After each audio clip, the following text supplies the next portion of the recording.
Welcome to the Byju's IS, and a very warm welcome to this special series of lectures in which we focus on issues and events of that impact on India's international relations, India's national interest, India's foreign policy. We discuss India's relationship with neighbors, with great powers. We also focus on India's participation in multilateral fora, bilateral, multilateral arrangements that have a big impact on international relations. And one such issue which we wish to discuss with you this time is UNCLOS, the United Nations Convention on Laws of the Sea. This is one of the most interesting subjects to study because if you talk in terms of strategic interest, passage through high seas is a very important principle of international law and the rule-based system. It should be open to all navigation. You talk in terms of territorial waters, continental shelf, exclusive economic zone, the country that can exploit resources in the territory under the seabed, in the contiguous areas is related to it. You talk in terms of economic relationship, the fisheries is important. You talk in terms of strategic relationship, seas are important. So a convention on passage through seas is a very important aspect. Sea does not only divide, it unites people. So there is cultural aspect, there is economic aspect, there is a strategic aspect, there is a trade aspect. Keeping all this in mind, this is a very interesting subject. In recent past, it has come again and again. When it suits China, it refers to a clause and rule-based system. When it doesn't, it appropriate and aggressively drive forward, flouting the elements of this. And this is one of the elements which have stood the test of time for the rest of the world. So we shall have a quick look at what it means. What is UNCLOS? We begin with this. It is an international treaty which was adopted and signed in 1982, which means that it has almost been there for 4 decades. What does it do? It lays down a comprehensive regime of law and order in the world oceans and seas, establishing rules governing all uses of the oceans and their resources. Now, you see, if you are not a student of geography, you don't make a distinction between various bodies of water, a sea, an inland sea, an ocean, how the oceans merge into each other, how the seas open into different oceans, and how there are access to sea to landlocked countries, how many littoral countries are powerful enough with naval presence to influence these things. Then you have those, shall we say, straits, which are literally strategically important, which can be choked by a major power. So traditionally there have been conventions and understandings and treaties doing this, but what UNCLOS does is to put them all together in one place and explains very well, in a logical fashion, how the world should operate this.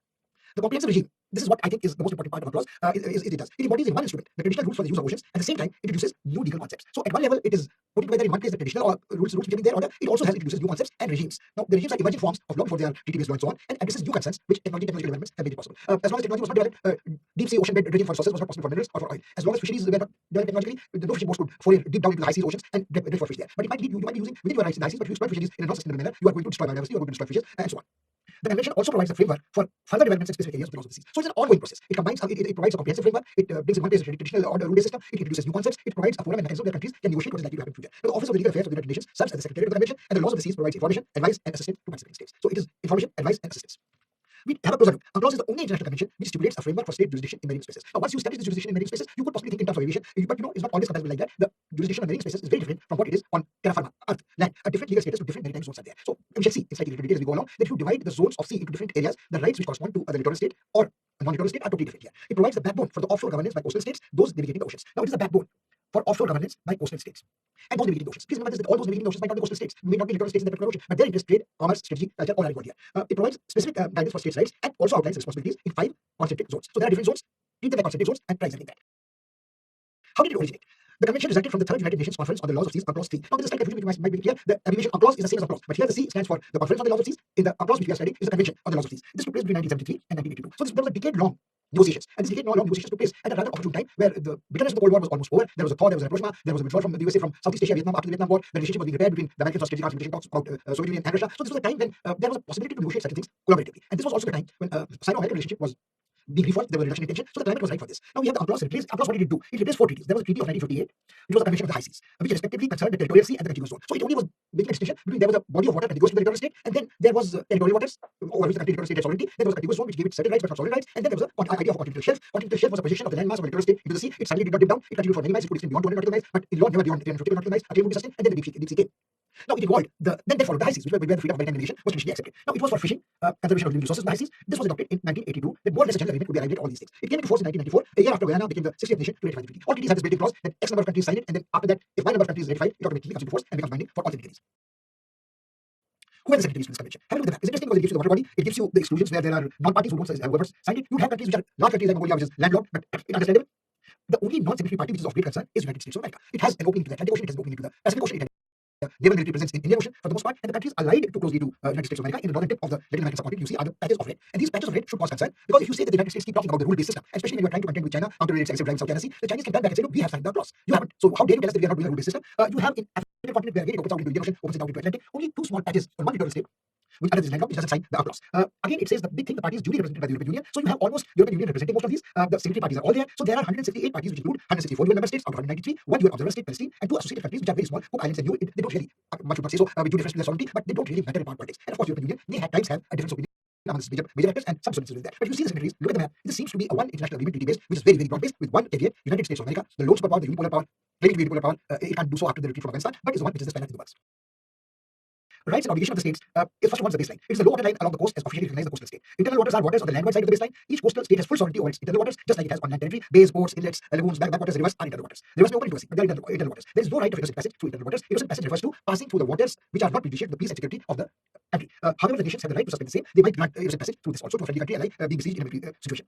Second zone is territorial sea. It extends up to 12 nautical miles from the baseline, which is the low water mark. A nautical mile is roughly 1.1 land miles or 1.85 kilometers. But as long as you remember nautical miles, you don't have to have this conversion done all the time. Coastal states have sovereignty and jurisdiction over territorial sea. Now, this is interesting. The inland waters is totally their sovereign matter, but they also have sovereignty and jurisdiction over the territorial sea, which is 12 nautical miles after the territorial waters. These rights extend not only to the surface, but to the seabed, subsoil, and even airspace above. But the coastal states' rights are limited because by the innocent passage through territorial water. If it is not a military vessel, if it does not hold a threat to the territorial state, the right innocent passage, this is what is that if you don't have an intention, a malicious intention to hurt the security interests of the territorial state, you have a right to pass through territorial water. And this becomes important when there are overlapping zones in these water bodies. The third is the contiguous zone. It extends up to 24 nautical miles from the baseline. It is intermediary zone between territorial sea and the high seas. The coastal state has a right to both prevent and punish infringement of physical immigration, illegality, immigration, sanitary custom laws within its territory and in the territorial sea.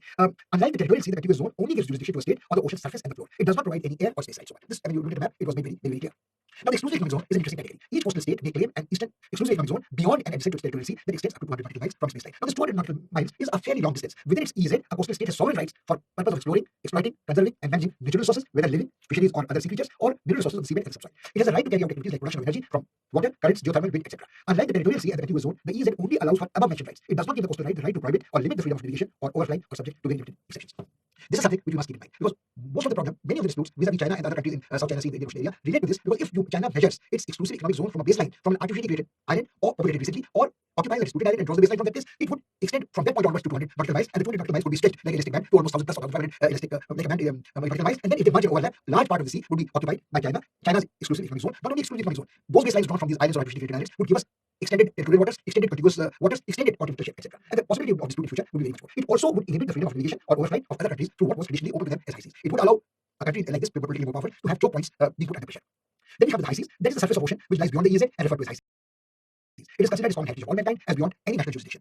States can conduct activities in these areas as long as they are for peaceful purposes, transit, marine science, and undersea exploration. Of course, there is a duty on all nations to fight the crime of piracy of high seas, so they could, under the garb of fighting the piracy, could exert their military power there. But that is a disputed area, gray area. We'll not have to go into much about that. But the transit has to be uninhibited, and collaboration in marine science and undersea exploration is a very noble declaration of intent.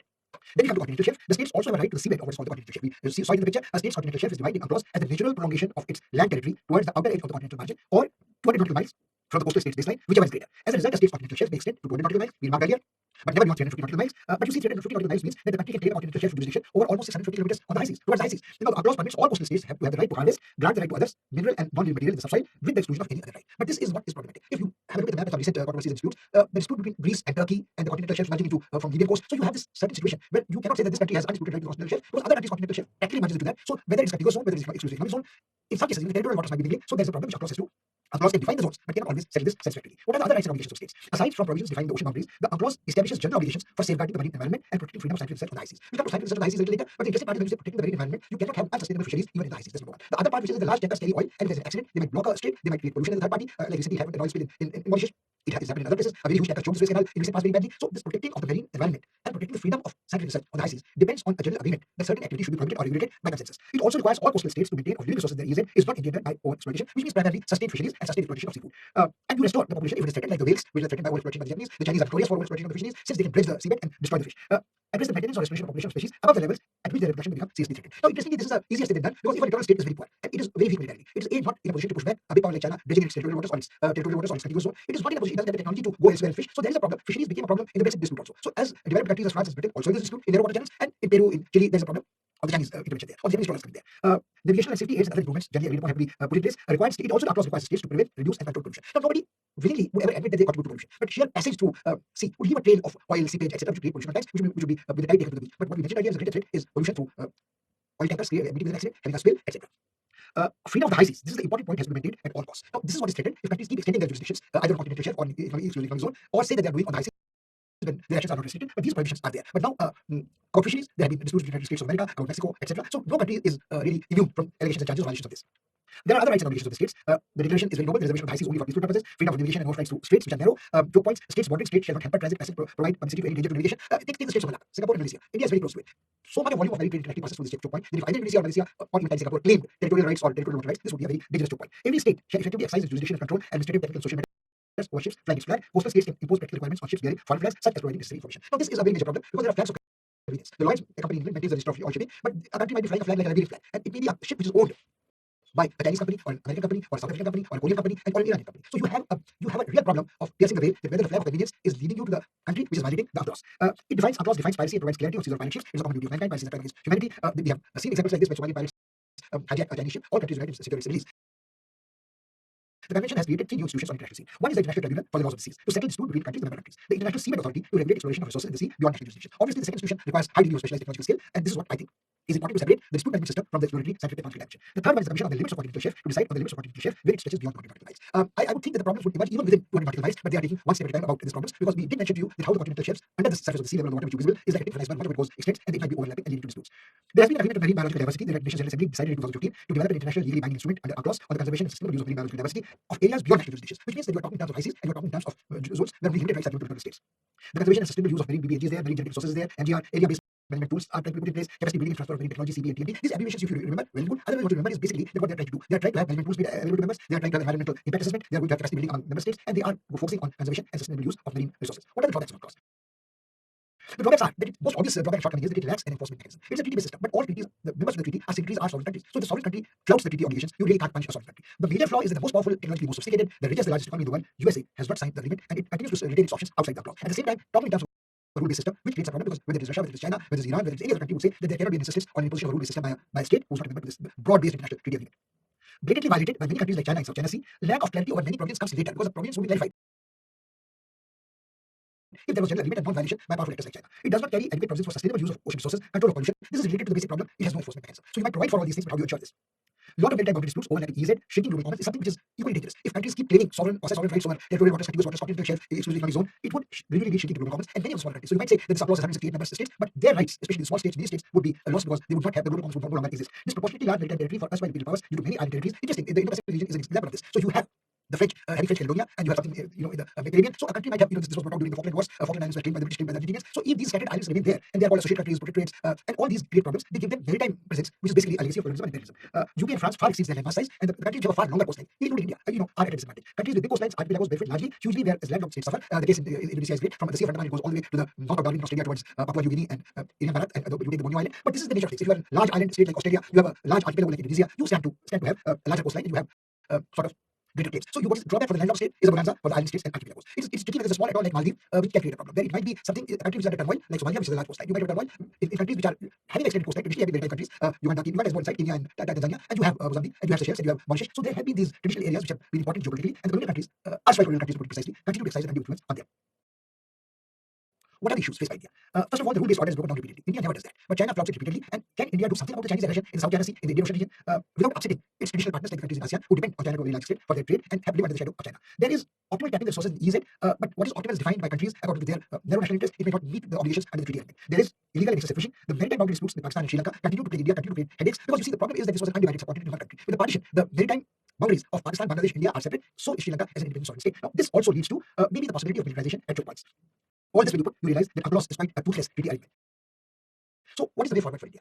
Well, the one way of looking at it is that you say that look, the glass is half full or half empty. The UNCLOS has for 4 decades been a broad-based international treaty which has managed the passage through ICES, exploitation of resources of water bodies, which is territorial water, contiguous zone, continental shelf, exclusive economic zone, and ICES. It may have failed because A, Americans did not join UNCLOS, it doesn't have an enforcement mechanism, and China repeatedly and will flouts it. But it is no reason to say that we give it up. It probably is the only hope to manage on a rule-based system the passage on the high seas and exploitation of the seabed resources in a sustainable manner, whether it's fisheries, whether it's minerals, whether it's other life forms. So I think India is in a position to assert its own interest and by building a consensus with other countries and also see to it that it participates in the exploration which it has technical capacity for, oil resources, seabed exploitation, or India has collaborated with countries like Russia to Antarctic exploration. It has a public station there. So I think the Indians can show the way forward in technological cooperation, beginning with its immediate neighbors, allowing passage to its landlocked neighbors, and build from there onwards. This is all we have for you about the UNCLOS, a very interesting treaty, limited, some drawbacks, some disappointments, but by and large, holding hope for the future. Till we meet again, thank you and goodbye.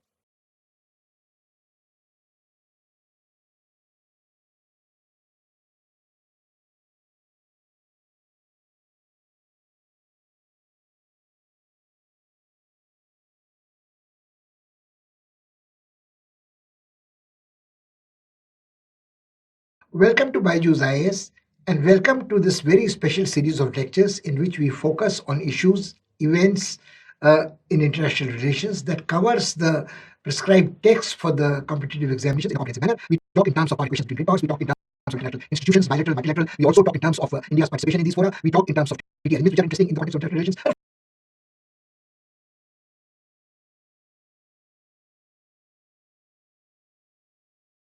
course, we talk in terms of India's relations with its neighbors, great powers, etc. Everything is intermeshed. And this time, what we are going to discuss with you is a very interesting topic called FATF, which has been repeatedly occurring in narratives recently. It is the Financial Action Task Force. It's an important international institution which deals with the problem of money laundering, controlling corruption, and funding of terrorism. So this is something which has been repeatedly mentioned in the context of India's campaign against Pakistan's sponsoring terrorism across the border, and terror funding should be stopped. And this is what it is. What is FATF? FATF is a global money laundering and terrorist financing watchdog intergovernmental body. It's an intergovernmental body, so the governments are responsible. Those who join this are responsible for its implementation. It monitors the financing. It's a watchdog. So what does the watchdog do? Watchdog looks at the threats to the system, and if it finds that there is a genuine threat, then it immediately starts biting or threatening to bite. So that is the function of a monitor. They not only monitor, they not only observe, they also take steps to stop this. Now it sets international standards that aim to prevent illegal activities that may cause harm to society. Now, it goes without, it's undisputable, it goes without any discussion that terrorism is harmful to all of the international community. And similarly, corruption and money laundering, because corruption and money laundering arise when there are organized crime, there's illegal activities, there's trade in prohibited contraband substances, narcotics, arms, etc. So the linkage between organized crime, illegitimate earnings, corrupt power elites in the country, and the funding of terrorism goes almost inseparably. So this is what it sets international standards. Otherwise, countries might say we are incapable of knowing what is money laundering, what is corruption, what is the measure of this, etc. As a policy-making body, the FATF wants to generate the necessary political will. Now, generating necessary political will is easier said than done, but over a period of time, if you say that look, this is unacceptable now, this is not acceptable, then countries would have to build up some kind of a spine and say that look, we also participate in this. There are more than 200 countries and jurisdictions who have committed to the implementing of FATF regulations. Now, 200 countries committed to using their jurisdiction implementing FATF regulations. FATF standard ensure a coordinated global response to prevent organized crime, corruption, and terrorism. Now, these activities, organized crime, corruption, and terrorism, transcend national boundaries and sovereign jurisdictions of a country. So this is what you need a task force, financial action task force, to curb. It helps authorities to go after money laundering and organized crimes. There might be resistance to this. Like, take for instance, in South Asia, the Indo-Pak situation, where Pakistan might refuse to accept that either A is funding terrorists, or B, there is a nexus between corrupt army officials, intelligence agencies, and terrorists. It may keep playing victim card, keep saying that we are also victims of terrorism, but this is a way which has been years, and it can only be done with other countries find out that this is happening. It wants to stop funding for weapons of mass destruction. Now, you see, the weapons of mass destruction is a bogey which has been used by the West repeatedly, and the countries which can produce weapons of mass destruction, whether they be tactical nuclear weapons, or whether they are chemical weapons, or whether they are biological weapons, they call for a different kind of resource base in a particular country. So this is not as if that you get funding and you can produce a weapon of mass destruction. Again, the case of Pakistan is an interesting case. Pakistan would not have had the economic resources decades ago to undertake a nuclear weapons program unless it had been funded, or unless it had been allowed to release its internal resources by helping it out with not spending any money of its own on its defense purchases, hardware, etc. And if a bankrupt economy was being propped up by foreign aid, it would allow it to get. And of course, Pakistan never paid any more about it that it was producing an Islamic bomb.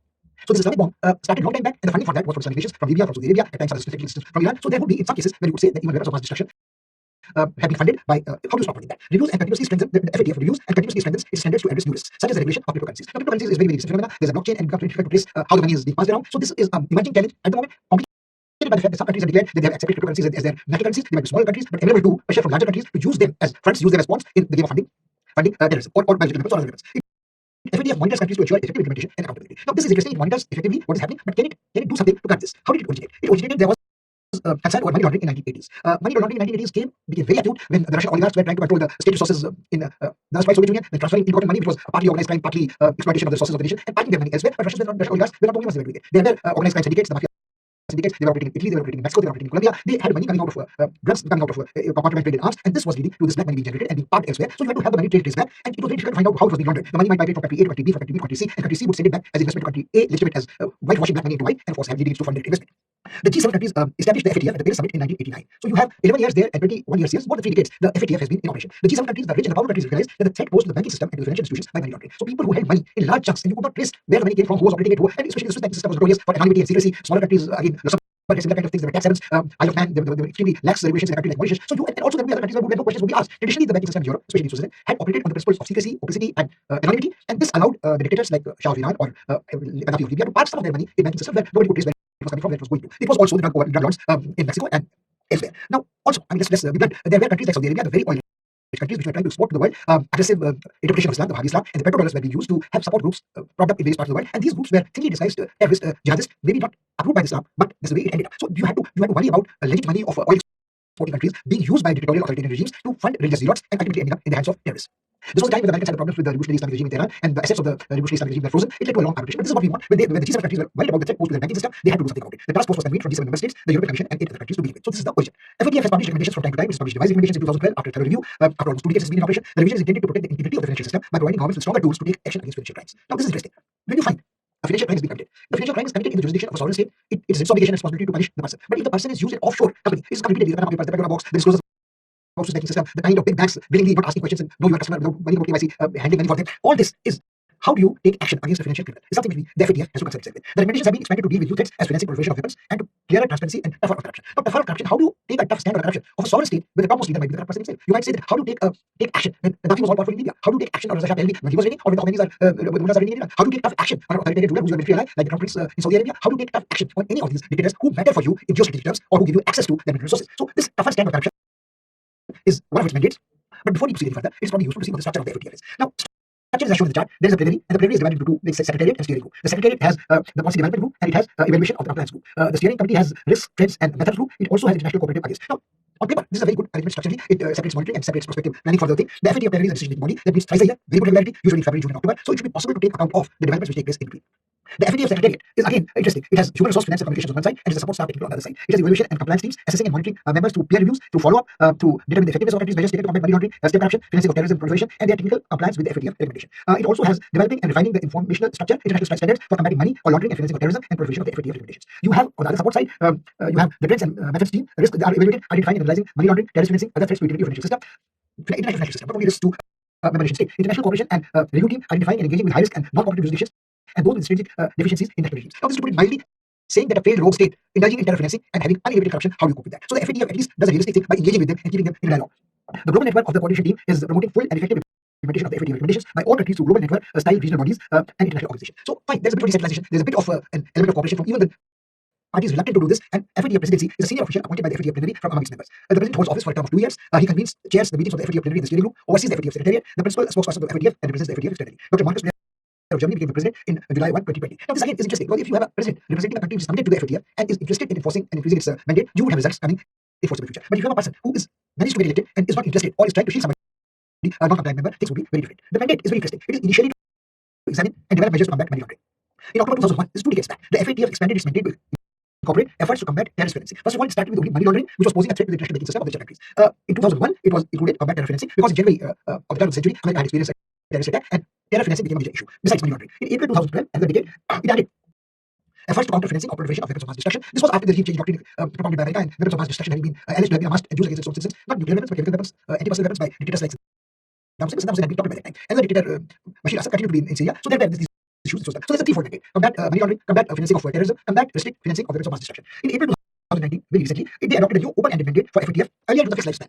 And the ministers at the meeting would say that this mandate will continue for this period. Now the mandate is open-ended, particularly in the context of emerging challenges like cryptocurrencies and small countries being failed states, rogue states being used to subvert and sabotage the FATF. The objectives are exceptional: set standards and promote effective implementation of legal, regulatory, and operational measures for combating money laundering, terrorist financing, and other related threats to the integrity of the international financial system. Now, the trouble is that the international financial system is a complex basket which has international institutions, which has major economies of the world, which have international banking system, and you can't overhaul everything overnight.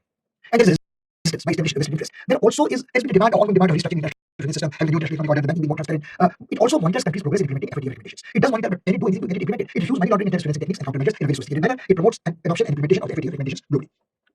Let's take a look at the members. The members are 37 member jurisdictions and 2 regional organizations representing most major financial centers in all parts of the globe. Indonesia, a country with a large express territory and large population, a very regionally dominant power, is observer. Associate members are regional groups on money laundering. Observer organizations are IMF, World Bank, Asian Development Bank. But again, as you see, we have moved a long distance from this structure of international financial institutions. There has been an international financial crisis, there has been a collapse of the international financial system. And again, there are threats posed by the cryptocurrencies, and there are challenges to this system by countries like China, who have an alternative Asian infrastructure development bank, or they have massive money promised and committed on the Belt and Road Initiative. So these are issues which are outside the purview of the mandate as it was originally accepted. What are the accomplishments of this task force? It has succeeded in listing a comprehensive set of recommendations, which is basically standards to which norms to which the members should adhere to. It constantly regularly reviews the standards so it has remained up to date. It has monitored, trying to ensure compliances, and this monitoring has been fairly effective. Compliance has not always been successful in enforcement. Like all treaty organizations, all intergovernmental organizations, a sovereign state will do what it chooses to do at a particular moment and flout its obligations, like in case of Pakistan, one could say that. Action against countries for non-compliance is interesting. There are 2 categories. There's a grey list, where jurisdiction under increased monitoring, countries like Pakistan, Turkey, Jordan, and Mali are put on a grey list, which means that the lens will be focused on them sharply, they will be scrutinized more minutely. Then, of course, the blacklist, the countries which have seriously non-cooperative countries or territories, like Iran and North Korea. Like North Korea, of course, is an exceptional case. Iran would always claim that it has been forced to resort to using, shall we say, creative accounting methods or alternative financing methods to do legitimate trade, because it has been crippled by economic sanctions by the US for decades. The sanctions have been used as a measure of war against it, so it has to export its oil, and if the sanctions don't allow it to export its own oil, how does it have revenues to even import medicines, import food grades, and so on? So it has been forced to, shall we say, relocate its money. So in Iran's size, it is not laundering, but as far as the FATF is concerned, Iran and North Korea are in the blacklist.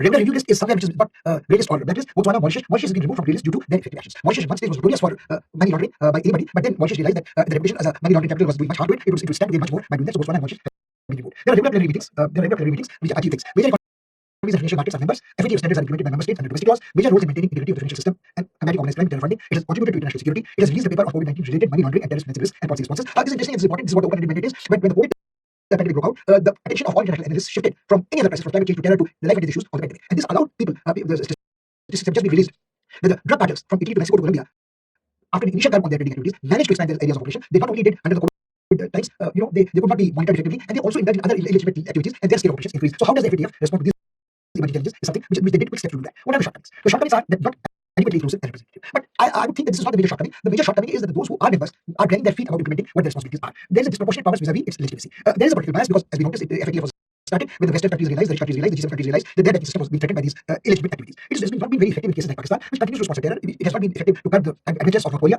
Iran has long been on blacklist, and the argument is that once you have a country on the blacklist, what more can you do to a sovereign country? It has very limited powers to enforce its standards directly. It leaves it to the domestic jurisdictions of the member states. It is controlled by Western powers like US and UK.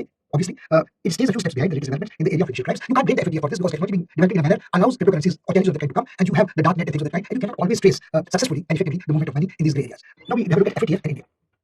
India is pushing for the blacklisting of Pakistan in order to isolate it diplomatically. Now, India might feel very happy that it has succeeded in doing this. Pakistan continues to remain on the list, but has it made any difference to Pakistan financing terrorists against India? India is providing more and more evidence of terror funding and drug money in Pakistan.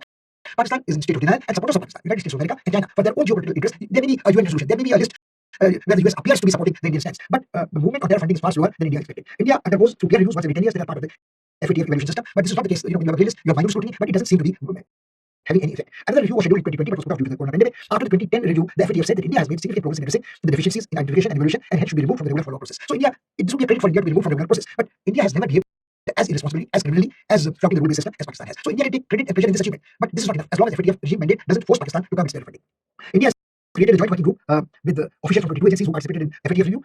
Progress there. What is the way forward? The way forward is quite clear. India has to keep putting diplomatic pressure through FATF on Pakistan, and not only on Pakistan, keep a close eye on money laundering, not only terror funding, but money laundering, which is ultimately subverting our country's economic independence, autonomy, and its policies through tax havens, through opaque money trails, and so on, and keep itself on the alert and try to get as much assistance from FATF about developing areas like cryptocurrency. So India is well placed to play its role in FATF. It is vitally involved in India's vital interests because Pakistan's terror funding and money laundering in countries other than Pakistan and tax havens have repeatedly brought this out that illegitimate economic activity, the generation of black money, ultimately is subverts the social fabric, the economic priorities, and one step removed, the political stability of the country. So this is important that India plays a significant role diplomatically in FATF and tries to get as much area of its operation in the regional area. That's all we have for you this time. We will meet again next time with another issue. Thank you and goodbye.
Welcome to Byju's IAS, and a very warm welcome to our lecture series on issues and events in international relations that impinge on our foreign policy, that help you understand better how global politics operates. At times we deal with India's participation in multilateral fora, at times we deal with international agencies, regional groupings, and so on. And this time, what we are going to do is to deal with a subject which is of very great importance, that is non-proliferation of nuclear weapons. Specifically, this lecture is focused on the non-proliferation treaty. And India's participation in non-proliferation negotiations, its reluctance to sign the NPT, is an important issue in international relations, which has been going on for decades.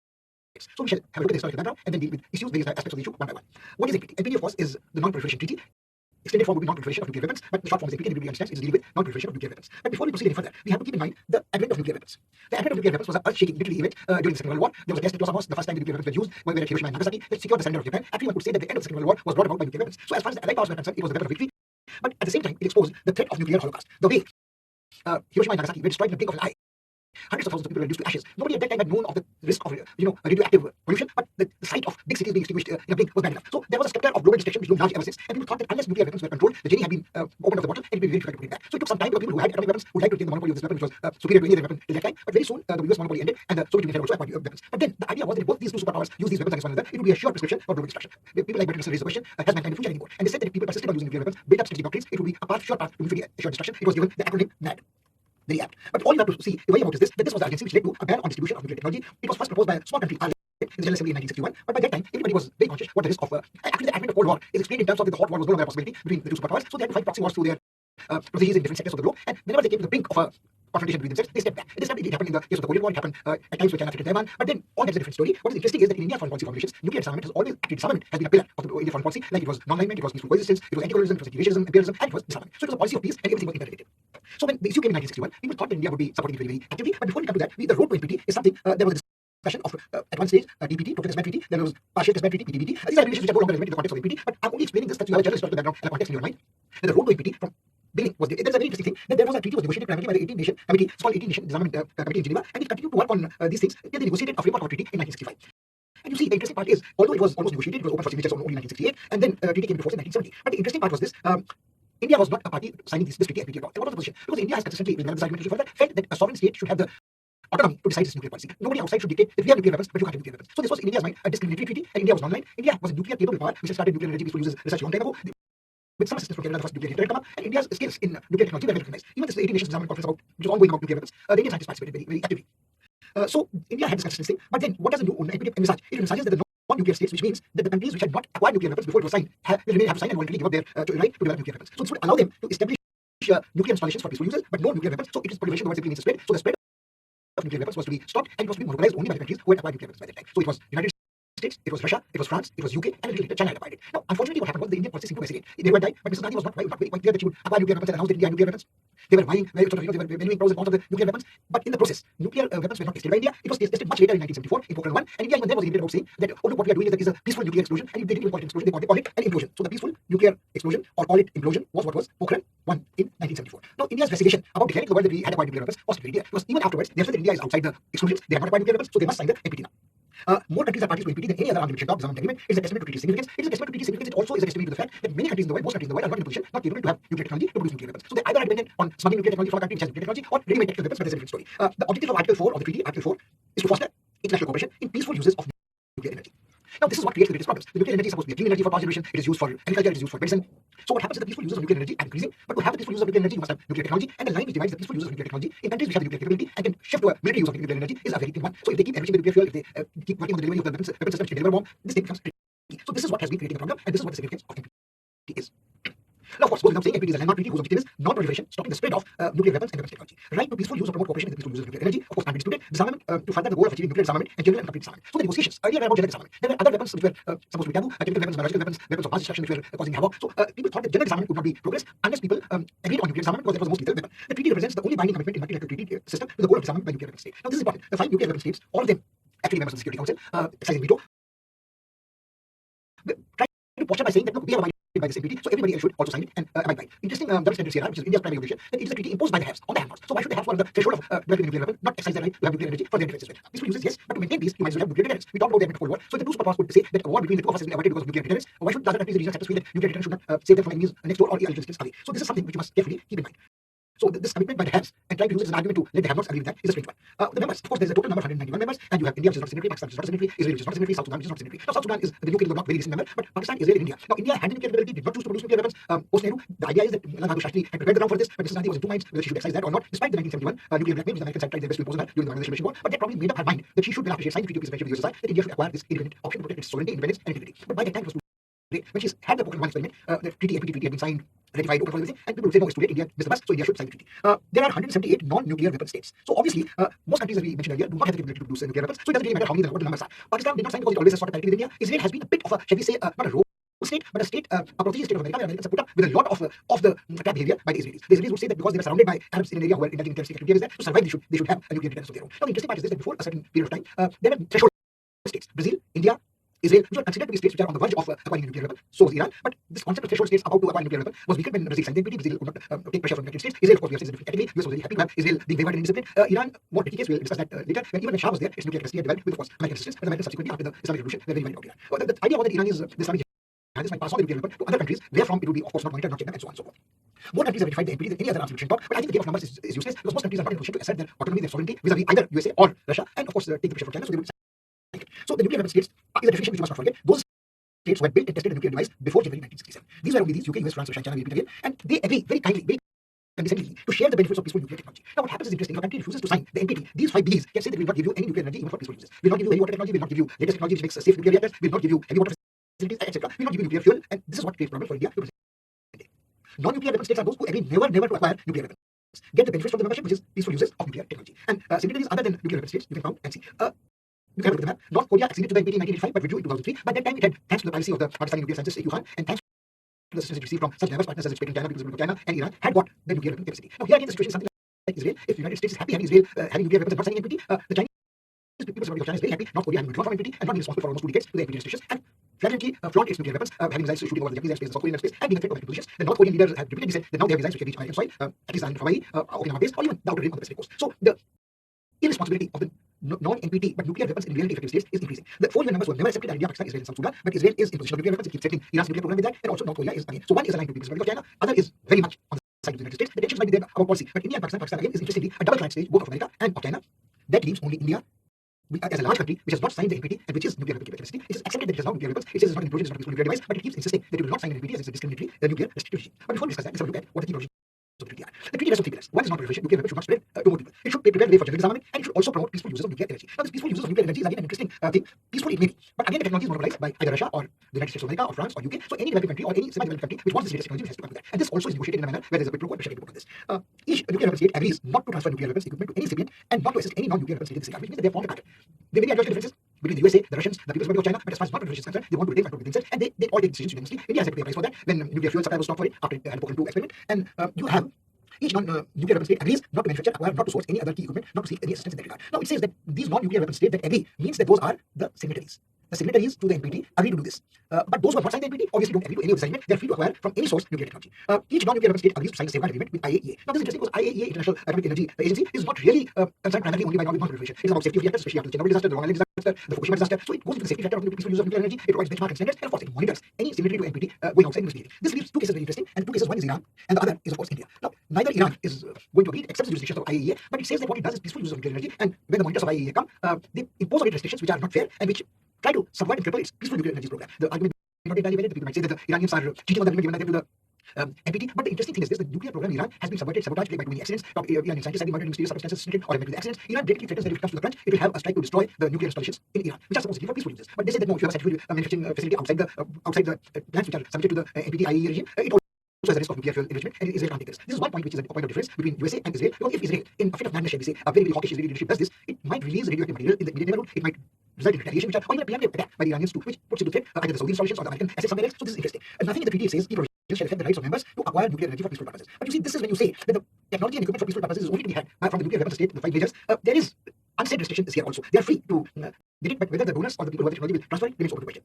All parties agree to facilitate the fullest possible exchange of nuclear equipment material, fully participate in such exchange. Now, this is easier said than actually accomplished, because Iranians would say we are fully disclosing everything, and the USA or the Israelis don't come to the picture. They would not trust Iranians one bit, but they would. The problem is the USA would say that, or the IAEA would say, we don't think that we have credibility about the present regime in Iran, so we don't agree with this. Each party will negotiate in good faith to a treaty on disarmament, but this good faith is something which is very tricky in international relations when you are dealing with an adversary whom you treat as your mortal enemy. Now, what is India's stand on treaty? This is what concerns us most of all. India did not participate in the negotiations on the treaty for prohibition of nuclear weapons when it was being negotiated all the way up to 1921, because it consistently very clear that it will not become a party to a treaty, which is discriminating, which is double standards, which is pertaining the sovereignty of a country to defend its own integrity. India is committed to non-proliferation and disarmament, subject to its universal disarmament. That is closely related to the large stockpile of nuclear weapons which USA has, which Russia has, which China has. So India's demand has been that there should be a reduction of the nuclear weapons, strategic arms reduction talks, or treaties aligned to that. And as long as the people who have the large stockpiles don't reduce their nuclear weapons, they have no right, no legitimacy to ask India to do any restrictions. India is committed to non-proliferation of nuclear weapons and to disarmament, remains committed. As we said, it is the principal pillar of its foreign policy. India also says that we have an impeccable track record. We have not indulged in any policy like Pakistan. We have not tried to sell nuclear technology to anybody else, and we have not experimented recklessly. You see, there was a time when there was another treaty which was called the Test Ban Treaty. Now, why was the Test Ban treaty important? Is for us to consider that when big powers were trying newer and newer generations of their nuclear weapons, they were either experimenting in deserts in the United States of America or in the South Pacific. Now, There again, even the tests created the threat of radiation and hazard of polluting the atmosphere, naming succeeding generations of island dwellers, small population but exposed to radiation. So even testing of the nuclear weapons was supposed to be slowly creeping towards the nuclear holocaust. That's what the debate about mankind and future was there by Martin Russell. And there was a small block which was taking the bulletin of scientists, both from both sides agreed that world was away from disaster at midnight. It had screamed up to 5 minutes, 3 minutes, and then when the risk was reduced, the hands of the block moved back. So India was always about not even testing unnecessarily, and India has accepted voluntarily a moratorium on nuclear testing. India would have gone ahead, kept testing from one generation to another generation, but from 1974 to Pokhran 2, there was a big almost quarter century gap when India did not test. Now, when India did not test, India could not obviously check the efficacy of its nuclear devices, nuclear weapons.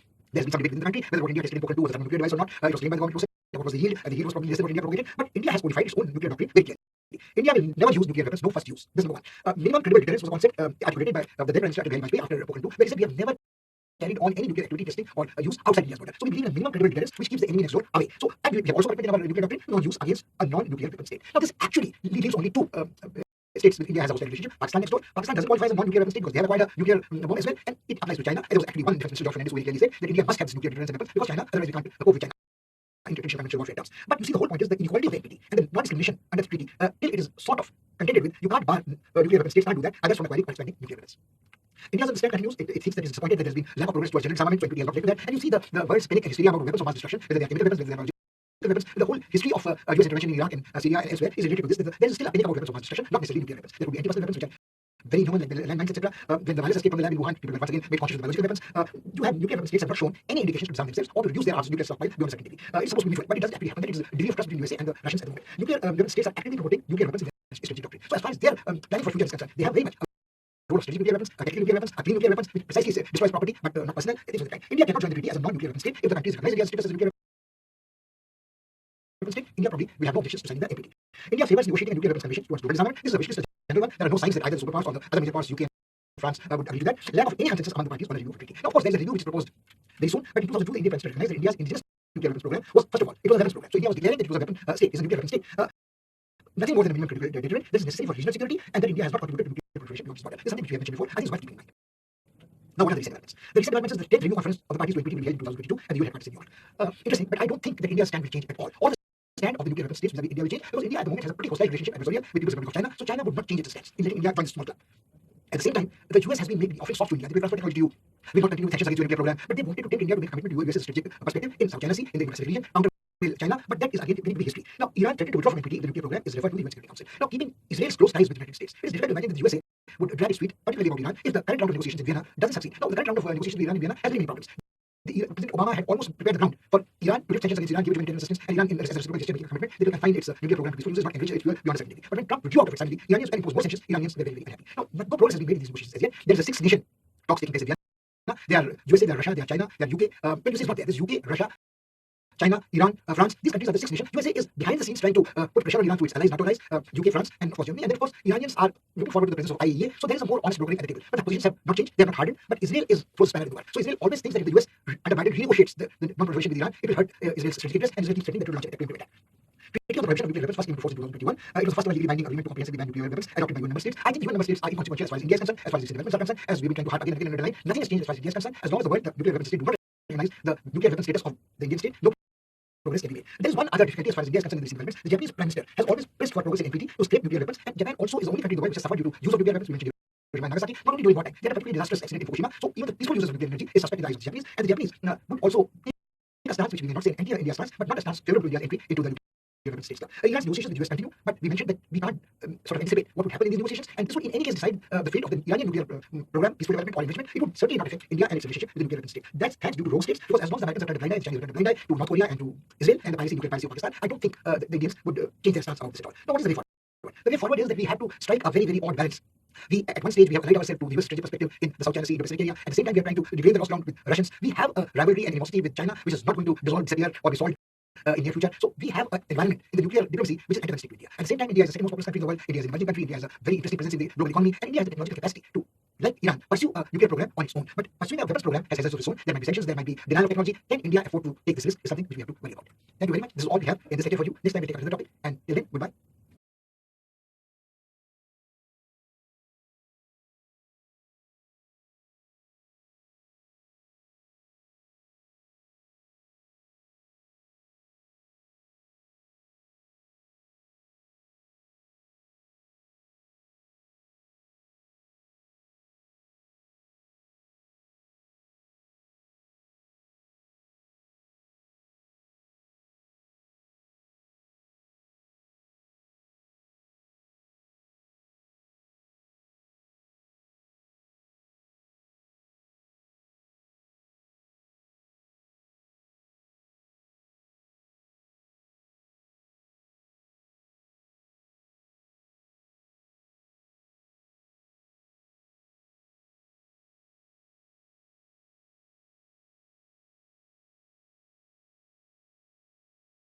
Hello and welcome to Byju's Exam Prep IAS, and welcome to today's session where we will be continuing our journey of international relations. The topic that we have chosen for you today is by far one of the most important and significant topics, not just from the syllabus point of view, but also from the point of view of the consequences it has in the real life. Today we'll be talking about United Nations and also the principal organs of the UN. All of us, whenever we pick up a newspaper, especially the international relations section, would be able to see that every week there would be at least some news coming out from UN. Either it's a news about the UN Security Council not being able to do the job that they're supposed to do. Either you see news about the International Court of Justice, you see news about the General Assembly, you see news about a lot of UN principal organs. This is why we need to understand the working of all these organs in detail one by one. Make sure that we understand the differences between these UN organs and the UN agencies that work for them. For example, many of us by mistake assume that UN agencies such as UNESCO, UNICEF are also the principal organs of UN, which is not true. The principal organs of UN are different, while the UN agencies are different. In this lecture today, we will be discussing about number one, UN, how it came into being, history of the UN in short. Then we will jump on to the UN system, meaning that what are the different components of the UN system, what are the components that keep the UN moving. Then we'll focus on the principal organs of UN that we'll be discussing one by one. And then one of the most significant things to happen between India and UN, that is UN reforms and what is India's stand on UN reforms. What is it that we demand from the UN? What is it that we expect from the UN for the betterment of us, for the betterment of UN and betterment of everyone? Then we'll be discussing some of the questions that have been asked previously from this part by the UPSC, both in the prelims and in the mains examination. Now I'm very certain of this fact that no one here watching this class would really need an introduction of United Nations. After all of you know, UN is the closest that we can get to something like a world government. However, let's not call it a world government, and there are various reasons for that. The UN is by far the largest assembly of countries on this planet. The UN came into being after the Second World War. The interesting part is, a similar organization was formed after World War I as well. If you remember, when the World War I came to an end, nations around the world came together and thought that we should have a platform where nations around the world can come and discuss their issues so that such future wars can be prevented. And that is how they formed something called the League of Nations. However, the League of Nations turned out to be a failure for various reasons. Non-participation of a lot of countries, including the US, not having enough powers, not making any organ mainly responsible for maintaining peace. All of these led to the downfall of the League of Nations. And that is why after the Second World War, there was another attempt of making a similar organization, but not having the kind of loopholes and the problems that the League of Nations had. And this is where, after the Second World War, in 1945, the UN, that is the United Nations, came into being with its headquarters in New York, US. I'm sure all of you would know, the single primary purpose of United Nations coming into being was to ensure that a situation like the Second World War never happens again. So much was the destruction that the world saw in the two world wars that all the countries wanted to make sure that this situation just doesn't repeat itself. And the best chance of that was to ensure that there's a platform where nations around the world can come together, sit, discuss, and resolve their issues, rather than just taking up arms and thinking that we would be able to capture their territory. So in one single line, to understand the mission of the UN, it would be to maintain international peace, security, ensure there's international cooperation, ensure that even though there may not be many bilateral meetings, there can be a platform where nations around the world can come together and discuss and resolve their issues. However, is the UN equal to a world government? Not really. Please understand the idea. When you say something is a government or something is a world government, that means that they would have the power to make laws. Not just make laws, they would have the power to implement those laws and even punish those who are not willing to abide by them. At the end of the day, that is what a government does. In our country, the government makes the laws. If you don't abide by those laws, the government also has the power to punish you. Can the UN do that? Not really. That is why it's not correct or fair to call UN as the world government. Because at the end of the day, they do not have that much power. Rather, what they can do is ensure that there's a platform where common issues are discussed. Now, when I say common problems or common issues, you would notice that in today's time, some of the most important issues around the world are discussed at the UN platform. Be it the climate change, when you talk about climate change summit, for example, the Paris Summit, the UNFCCC, all of these work under the UN. Be it the nuclear threat, all the nations in the UN to talk and discuss about how to ensure that nuclear threat doesn't go out of hands. So some of the most important and relevant issues of our times are taken up and discussed at the UN itself. The UN is guided by something called the Charter. Now, just like we have our constitution, exactly the same manner, the UN has something called a Charter. Charter is nothing but a constitution. So if you have to understand anything about the UN's working, anything about how the UN organs would function, what are their powers, how to bring about changes in the membership, the rules and regulations, all of that has been given in the UN Charter. It's also important to note that it's not like the UN or the UN Charter has always remained the same. There have been certain changes made in the UN Charter over the years. For example, if you look at the membership of the UN Security Council specifically, when you see there are 5 permanent members, 10 non-permanent members, that was not always the same. It has been changed over time. And that is why it's correct to say that there have been certain attempts made by the UN to ensure that it stays relevant with time. That with changing scenarios, with changing times, they also keep pace with it and they keep on making changes. However, at the same time, there are a lot of people who criticize the UN for being obsolete. There are still a lot of people who say that the changes that the UN should have done have not been done. We'll discuss those in the coming slides. Almost every nation in the world is a UN member. That is why, as I said earlier in the beginning, it is the largest assembly of countries anywhere in the entire world. It has 193 members, and by default, whichever country becomes a member of the UN automatically becomes a member of the General Assembly. This is where you have to understand something. The UN has multiple organs. It also has multiple agencies. Not all the agencies or not all the organs can say that all the member countries are members here as well. That is not how it works. All the UN members are members of the General Assembly. So General Assembly is that place or that platform where the nations can come up and they can speak up their mind. For example, you would have seen every single year in the month of September, usually, we have a session of the General Assembly where leaders from all around the world come in and speak their mind. From India, sometimes we see the Prime Minister himself going there and making a speech. We see the Foreign Minister, we see diplomats also going there and making speeches on behalf of India. So the UN General Assembly is that one platform where every member of the UN has some representation. Now, how is it that if a member country wants to be a member of the General Assembly and they're not, how do they come and become part of UN or the General Assembly? So they're admitted by decision of a General Assembly upon the recommendation of the Security Council. Let's say there's a new country that is formed. For example, about a decade back, a new country called South Sudan was formed. So if such a new country is formed and they want to get membership of the UN, it would be recommended by the Security Council, then there would be a vote held at the General Assembly level. And that is how a country would get membership. If you look at the past, almost every new country that wants to be a member of the UN, usually they do get membership. So we usually do not have any issues where a country wants to become a member of the UN and they can't. There may be some odd issues. You can take an example of Palestine, etc., not being given full status. But usually, when you talk about any specific country, sovereign country trying to become a member of the UN, they usually do not have any issues with that. Now, if you look at how the UN system works, this one single infographic has a lot of information. This one single infographic shows you all the principal organs of the UN. Not just this, the subsidiary organs, the funds and the programs that are run by the UN, their commissions, departments, so on and so forth. Now, before you ask me, sir, do we have to remember each and every one of this? The answer is that it's just not possible to remember details of each and every one of these organs, agencies, funds, etc. So what do? Usually, you should know everything about the 6 principal organs that we will be discussing. After that, you should then focus on some of those agencies that usually remain in the news. For example, they can be UNDP, United Nations Development Program, UNEP, United Nations Environment Program. Then you have agencies such as UNESCO, you have UNICEF, then the FAO, that is the Food and Agriculture Organization. These are some of those that I would recommend you to read about and keep them ready in your notes. Apart from this, the World Bank, for example, these are some of those agencies that you should know or you should keep in their notes, apart from the principal organs. If there are any other agencies that you should remain in the news, that is UNFCCC, etc., please make a note to remember those as well. Now, let's bring our focus back to the main topic for this lecture. The main topic for this lecture is the UN principal organs. There are 6 principal organs of the UN, starting with the General Assembly, then we have the UN Security Council, then we have the UN Economic and Social Council, then the UN Secretariat, then comes the International Court of Justice, and in the end, we have something called the Trusteeship Council as well. We will be discussing all of these in detail one by one. However, just to give you an idea, Many of you might be thinking, what is Trusteeship Council? Many of you might not even have heard about a Trusteeship Council. The reason why many of you, or most of you in fact, would not have heard about Trusteeship Council is they are as good as not functioning right now. So they are defunct. Why is that so? Because they don't have any job to do. I'll tell you what their job was, and you will be able to understand why they don't work. Now, when India became independent in 1947, India was a lucky country because we already had a legislature set up. We already knew how to have elections. We already had a government that could take on the country. On the other hand, there are some countries when they become independent so abruptly that they don't know how to run their own country. They don't know how to conduct elections. They don't know what kind of government should they have. They don't know how to ensure that they have proper elections, democracy, republic, what do they have to choose, so on and so forth. So UN made an organ called a Trusteeship Council. This Trusteeship Council's responsibility was that when a country becomes independent and they're not being able to stand on their feet, they don't know how to set up a government, they don't know how to set up an executive, legislature, etc. The Trusteeship Council would help them initially for some months or for a few years till that country remains or becomes independent and they're able to run independently as a sovereign country. This was the job of the Trusteeship Council. Now, if you look around the world, there's no such country that is now becoming independent and they don't know how to set up their own government. So that is why for more than 2 decades, the Trusteeship Council doesn't function. So on paper, Trusteeship Council is still a part of UN principal organs, but when you look at the function of Trusteeship Council, it is as good as you. The other functions we will be discussing in a lot of detail starting from here. Apart from the UN principal organs, as I told you, there are a lot of other funds and programs run by the UN. These include the UNDP, the Development Program, Environment Program, there's UNICEF, World Food Program, Population Fund. Your Population Fund was also in the news. You know why was it in the news? It was a report of this Population Fund that told the world that India is becoming the most populous country in the world. Remember, there was this report that came out that said that India will become the most populous country in the world, overtaking China. Indian government did not conduct 2021 census. Before that itself, the report came out that they project that India's population will overtake China by the middle of 2023. So this is what they do. They prepare reports, graphs, they predict what will be the population pattern in the coming years. Similarly, the UN Development Program, Environment Program, the Human Settlement Program, all of these are extremely important. As the name suggests, UN Environment Program supports those nations and initiatives that are working in the field of environment, climate change, conservation, etc. So all of these are extremely important and they stay in the news. Apart from that, we also have other UN specialized agencies such as the FAO, as I said, Food and Agriculture Organization, trying to ensure that the problem of hunger, malnutrition, all of that is taken care of around the world. Then there are organs such as UN Industrial Development Organization, the International Civil Aviation Organization, World Tourism Organization, International Fund for Agricultural Development, Postal Union, ILO. All these are important, but not so much in the news. That is why I would not suggest you to read in detail about each and every one of those. It would be too much for you. Rather than that, just focus on the ones that are in the news. I'll give you an interesting fact about ILO, International Labour Organization. Do you know that ILO is older than the UN? How is that possible? If it's a UN agency, how can it come before the UN? The reason is, remember we just talked about something called the League of Nations. So when the League of Nations came into being after the World War I, they had something called ILO, International Labour Organization. When the League of Nations got disbanded and the UN took over, the ILO continued their work as they were doing before the UN came into being. So if I say ILO is older as parent organization, that is the UN, that is absolutely true. And the reason being that when the World War I took place, everyone realized the importance of labor, the worker throughout the world. Why was that so? See, no country in the world was actually prepared for the kind of war that World War I was. Every country found out that the number of soldiers they have in the military is just not enough. So what they did was the government forced their laborers from the industries to quit their work and go join the military. They had no training, they did not even know how to use the weapons, but many of them, lakhs and lakhs of them, were forced to fight the World War I, and that is why there was high casualty. Thus, it was assumed by people around the world that if laborers wanted, they could have stopped the World War. How? The idea was that if laborers would have said no to their governments, that no, we will not fight the war, then maybe the governments would not have had any option but to stop the war. That was an assumption. That is why it was decided, let's have an organization around the world where laborers can come together, irrespective of whichever country they are from. That is how ILO came into picture, International Labour Organization. It makes rules for laborers around the world. For example, 8 hours a day work. That's the usual working day that you actually hear about. That was an initiative from the ILO only. That a person should not be forced to work for more than 48 hours a week, for more than 8 hours a day. These are the recommendations that ILO has given to nations around the world. That is the importance of ILO. Then in the continued list of UN special agencies, we also have the WHO, a lot in the news ever since the COVID-19 pandemic especially, has hit the world. International Monetary Fund, then WIPO, that is an agency to preserve intellectual property rights, International Maritime Organization, the Meteorological Organization, the ITU, the World Bank, and also the UNESCO. All these are extremely important and significant UN agencies doing their work in their respective field. Many of them have a direct connection with India. Many of Indian projects are run with collaboration from these agencies. Apart from that, UN also has other entities and bodies such as the UN AIDS. As the name suggests, it works in collaboration with nations that have high number of AIDS or HIV cases. Then we also have UN High Commissioner for Refugees, UN Relief and Work Agency for Palestinian Refugees. Then we have some other agencies that you may never have heard about, the UN System Staff College, the UN University Disarmament Research, Project Services and Training and Research, and UN Women. Again, all these are bodies that are on paper bodies of the UN, but not very relevant for us because they do not really come in the news time and time again.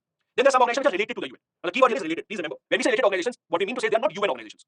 So they necessarily do not get support from the UN. It's not that they will get funding from the UN or anything like that. They're just related to the UN in the sense that their work is similar to what the UN has to do. And thus UN does give them help whenever the UN can, but it is not compulsory. It is all voluntary. For example, there's something called the International Criminal Court. The UN has their own International Court of Justice, that is a UN principal organ. Apart from that, we also have the International Criminal Court. Then the WTO, the ITC, International Organization for Migration, the UNFCCC, IAEA, all of these remain in the news. The IAEA, for example, is the agency that takes up inspections in nations around the world in their nuclear facilities, especially to ensure that no nation is secretly making an atomic bomb or a nuclear weapon. All these agencies are related to the UN. They are not within the UN framework, but they work very closely with the UN. Because again, as I said earlier, they are trying to fulfill the mandate of the UN. So the UN mandate is to build a peaceful world, to build a world that is free of arms. All these organizations work in that direction. And this is the importance of these UN organizations. Now let's jump on and study one by one about the principal organs of the UN. What do they do? What is their mandate? What are their powers? What are their responsibilities? And are there some loopholes in those organizations? As we discussed, if you look at the UN system, it starts with the General Assembly, Security Council, the Economic and Social Council, then we have the UN Secretariat, International Court of Justice, and the Trusteeship Council. As I discussed in detail, Trusteeship Council does exist officially, but if you look at the function of the Trusteeship Council, there's nothing that they do right now. You start with the UN General Assembly, the organ where each UN country is a member. They have the annual sessions in September, which is where nations around the world get a chance to speak and discuss issues with each other. This is where you will see a lot of countries, for example, such as Pakistan, coming on board, using that platform to raise issues which they think are concerning them. For example, they talk about the Kashmir issue quite a lot. When India comes on stage, we usually respond to Pakistan delegations and we talk about other issues. So it depends on what is the most important issue at the top of the mind for that individual country, and then they speak about those issues at the UN General Assembly. There is a deliberative arm of the UN where discussions happen, and the best part is it has universal representation, meaning that every member of the UN is a member of the General Assembly. So no country can claim, oh, we were not present there to discuss without telling us, we did not know the details, so on and so forth. Because this is universal membership in the UN. The main functions of the General Assembly, as I said, is to give a platform to all the nations. Now, why do I stress on all the nations? If you look at nations around the world, some are rich, powerful, developed, the US, UK, Russia, France, Germany, Japan, even China, or even India for that matter. These countries have many platforms where they can speak and their voice will be heard no matter what. If the US president, for example, makes an important speech in the US, it will be televised all around the world. Doesn't matter which country you are living in. Everyone around the world will get to know what the US president said. Do you think the same would happen when a very small, minute, island country has an issue and they want to talk about that? No, the world will not listen because for them, it's not that relevant or important. This is where the General Assembly has so much importance. The General Assembly gives such a platform to all these small nations to bring their issues. I'll give you a simple example. because of climate change, because of the rising sea level around the entire world, the island nations especially are in a lot of danger. Island nations such as Maldives, Mauritius, then there are small Pacific island nations. They have been telling the world that we need to act against climate change. They have been telling the world that we need to ensure that climate change is curtailed because rising sea level is most dangerous for us. But the developed nations, the rich nations, they hardly pay any attention to them. But when the UN General Assembly session is going on, even these smaller nations, their president, their prime minister, their leaders, they can use that platform to then tell the world about the issues that they are facing. And they have used that. I'll give you an example of Maldives. Maldives in the past, for example, their presidents have used this platform multiple times to talk about their issues, how they are facing an imminent threat because of the increasing level of seawater. Thus, the issues that may not seem relevant to you as an individual nation, but are relevant to the other nation, they are brought up in the UN General Assembly. Not just this, they also recommend states and suggest changes to the UN Security Council. Now, we read about UN Security Council in just a bit. The primary responsibility of UN Security Council is to maintain peace and order throughout the world. It is their responsibility to make sure that world order is maintained. For example, if there is a war somewhere, it is their responsibility to ensure that the peace is maintained. But at least the General Assembly can recommend to the Security Council what steps to take. The General Assembly also has a final say on adding new members and adopting the UN budget as well. UN budget is in itself a very interesting topic. One of the primary problems that the UN faces year after year is that they don't have any fixed source of income. How will the UN earn? Just think of it. At the end of the day, there are thousands of people working in the UN. To keep such an organization running is not an easy task. All the people working in the UN get a salary, but how do they get the money? UN budget is mainly dependent on the donations given by the member countries. Bigger the economy, usually the bigger is the donation that they give. That is why bigger countries or powerful countries such as the US know that they can arm twist the UN. They can force the UN to accept what they want. Why? Because US knows that UN is running on their money. If the US says no, I will not give you money, automatically the entire UN budget will be cut in half. And this is where the UN is dependent on these powerful countries. And these powerful countries do realize this. The UN General Assembly is run by the president. GA means General Assembly. The president has a 1-year term of office. Not just this, they also play a major role in electing non-permanent members of the UN Security Council. ECOSOC, when I say ECOSOC, I mean to say UN Economic and Social Council. This is again one of the principal organs of the UN. ECOSOC is Economic and Social Council. Then the UN Secretary General and the 15 judges of International Court of Justice. So in short, the membership to the other organs is kind of decided by the UN General Assembly itself. This is where it gets a very, very important power. Does the General Assembly President has special powers? Not really. Mostly the General Assembly President would have the responsibility to convene the meetings, to set the agenda, to make sure everything is running in order. But the UN General Assembly President would not have so much powers as to make any significant change in the working of the General Assembly. Now coming on to that principal organ, which according to many is by far the most important organ of the UN and the most powerful one as well. This is the UN Security Council. The big difference between the United Nations and the League of Nations, the body that came up after the World War I, is that in the United Nations, in the UN, there is a specialized body or organ which has been given the responsibility of maintaining peace and order in the world. That is the Security Council. On the other hand, in the League of Nations, there was no specific organ that was given the mandate to maintain peace in the world. That's a big difference between the two. The UN Charter, that acts as a UN constitution, they also detail the powers of the UN Security Council. The UN Security Council can be understood as Council of Ministers or maybe the most senior ministers in a government. So they are kind of the executive organ of the government. They carry out the mandate of the UN. They have to maintain peace around the world. Now this UN Security Council, as I said, has 15 members in total. 5 of them are permanent and 10 are non-permanent members. When you talk about the permanent members, they are the ones who were on the winning side of the Second World War. So if you look at that, China, France, Russia, UK, and the US are permanent members. Permanent members means they don't have a specific tenure, they will always be there. Then the non-permanent members, which are 10, that have a 2-year tenure. As all of you know, India has long been demanding that we also deserve to be a permanent member in the UN Security Council. The other thing that makes UN Security Council so important is that whatever order they give or whatever resolution they pass, all the member states have to accept that, they have to comply with that. At least on paper, they have to. Whether they do it or not, it's a separate matter altogether. Now, there are a lot of arguments given about this membership of the UN Security Council, whether these 5 permanent members that we have, they deserve to be the 5 permanent members, should there be changes. We'll talk about those UN reforms in just a bit. Let's also look towards the non-permanent members. As I told you, they're elected by the General Assembly, they have a 2-year tenure, so after every 2 years they keep on changing. India so far has been a non-permanent member 8 times. We have been demanding that we deserve to be amongst the permanent members, at least for now. We are a country that has served as a non-permanent member multiple times, starting from 1950-51 till as recently as 2021-22. Now, if you look at the UN Security Council, as I said, the primary responsibility given to the UN Security Council in the UN Charter is to maintain peace and order throughout the world. Apart from this, if they think that there is any international threat, if they think that the nations around the world should be prepared for any aggression, they should take up the responsibility to lead that charge. Not just this, as the leading countries in the world, as the countries which have the most powerful presence in the UN also, they have been given the power to settle disputes by peaceful means as well. Now, please understand this. These are functions and powers given to the UN on paper, meaning that it doesn't mean that all these functions are actually performed by the UN Security Council successfully. Many of these functions are not performed, they're overlooked. The UN Security Council says that we don't have the power, or the countries don't listen to us, so on and so forth. So all these are on paper, their functions.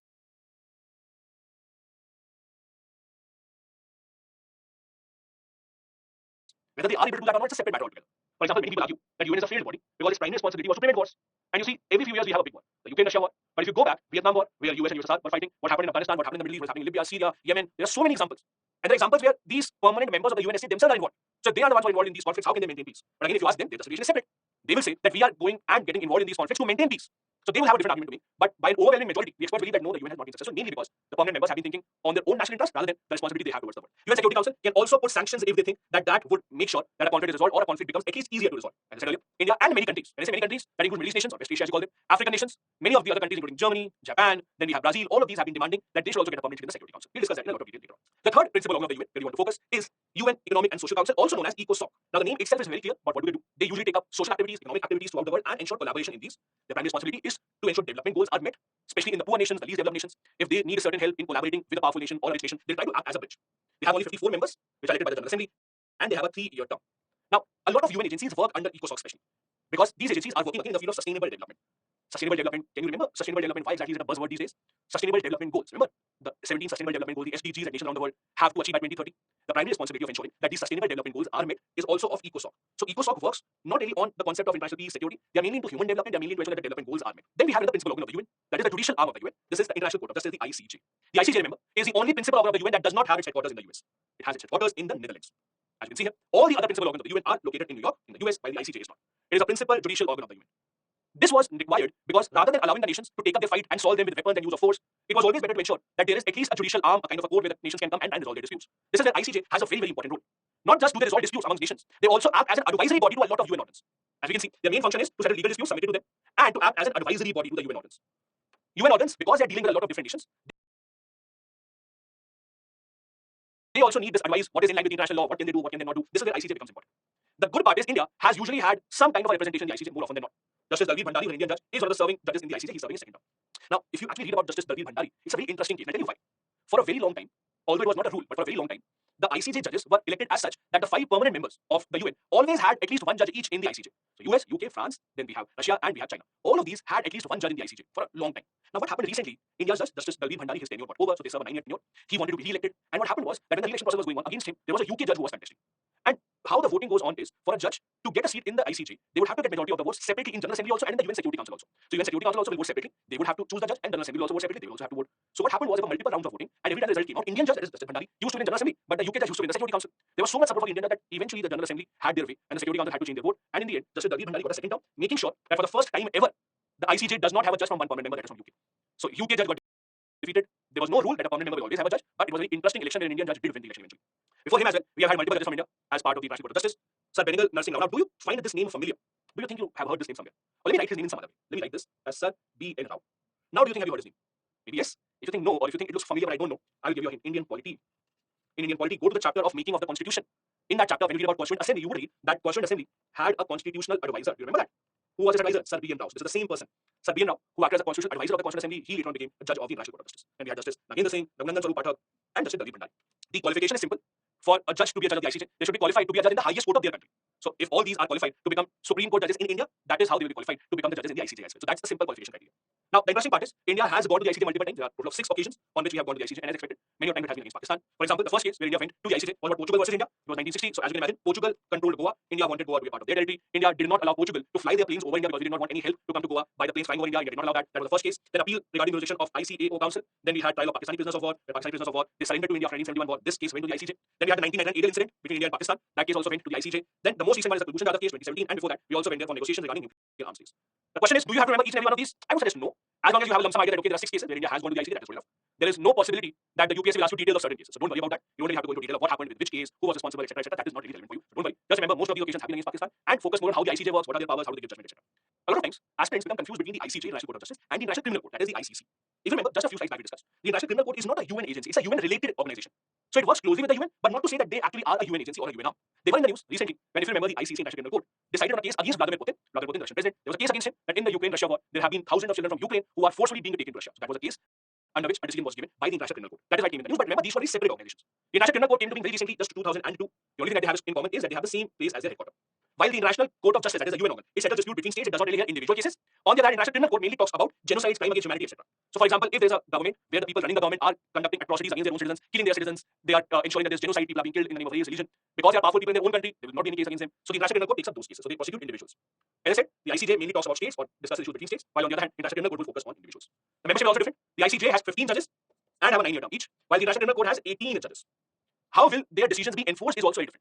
Since the International Court of Justice is a UN organ, the UN Security Council would have to ensure that the decisions are enforced. On the other hand, the International Criminal Court, they rely on the member countries of this court. So only a few countries have accepted that we accept the jurisdiction of this court. Only the member countries of this court have the responsibility to ensure that the orders are executed. For example, recently there was an order given for the arrest of Vladimir Putin. Now, who will arrest them? It's not that the International Criminal Court has a police of their own, they don't have an army of their own, they don't have a peacekeeping force. They would be reliant and dependent on their member countries. That if Vladimir Putin, for example, travels to other member countries and they can arrest him. That is the expectation. Then, while ICJ is the principal organ of the UN, the International Criminal Court does cooperate with the UN, but it works independently of them. It's not a UN organ, it's not a UN agency by any stretch of imagination. That is related to the UN. The next principal organ of the UN is the UN Secretariat. As the name suggests, this can be regarded as an office where usually all the paperwork would be done. They would ensure that the administration of the UN is being done properly. There are a lot of people who work in the UN to make this organization successful. Their day-to-day activities, filing, paperwork, to send invitations, for example, for events, to make sure that they follow up with who's participating, who's not. All of that is done at the UN Secretariat. It is headed by the UN Secretary General. The UN Secretary General right now is in his second term. Maximum of 2 consecutive terms are allowed. Each of the term is 5 years. As you know, a few years back, Shashi Tharoor also contested the election for the Secretary General, but he did not win. The UN Secretary, as I said, carries out the day-to-day function of the UN, supports all the bodies, make sure that all the UN events, programs, events are organized, following up with the guests, ensuring that their participation is ensured. All of these are functions of the UN Secretariat. Since they are working like an executive backend of the government, the UN Secretariat also keeps an eye on the budget, promotes any research and helps in countries cooperating with each other. There are 2 or 3 countries who want to come together and they don't have any common platform. This is where the UN Secretariat comes into the picture. They make sure that the UN principles of peace, international cooperation, disarmament are spread across the world. They try and give assistance to as many countries as possible, implement the UN treaties, and organize many events so that as many common people can participate and engage with the UN. So UN has that important function as well. The UN Secretariat makes sure that the reach and the spread of UN as an organ becomes as wide and as long as possible, so that we have many more people believing in the UN and working along with the UN. Then the UN Trusteeship Council. As I gave an example earlier, they are not functioning right now because the work that they used to do doesn't really exist. They were suspended in 1994 because they don't have any territory as such now, which is not sovereign or which would need help for their administration and governance from the Trusteeship Council. I will remind you, their function was that usually if a country gets independence, they don't have a structure of government, they don't know how to operate, they would get help from the Trusteeship Council so that they can help the government to get up and running. They had 11 trust territories. All of these now have been made independent sovereign countries. They ensure that these steps are taken for independence and self-governance, self-representation, that they are given a sovereign status so that whatever help they require is given to them.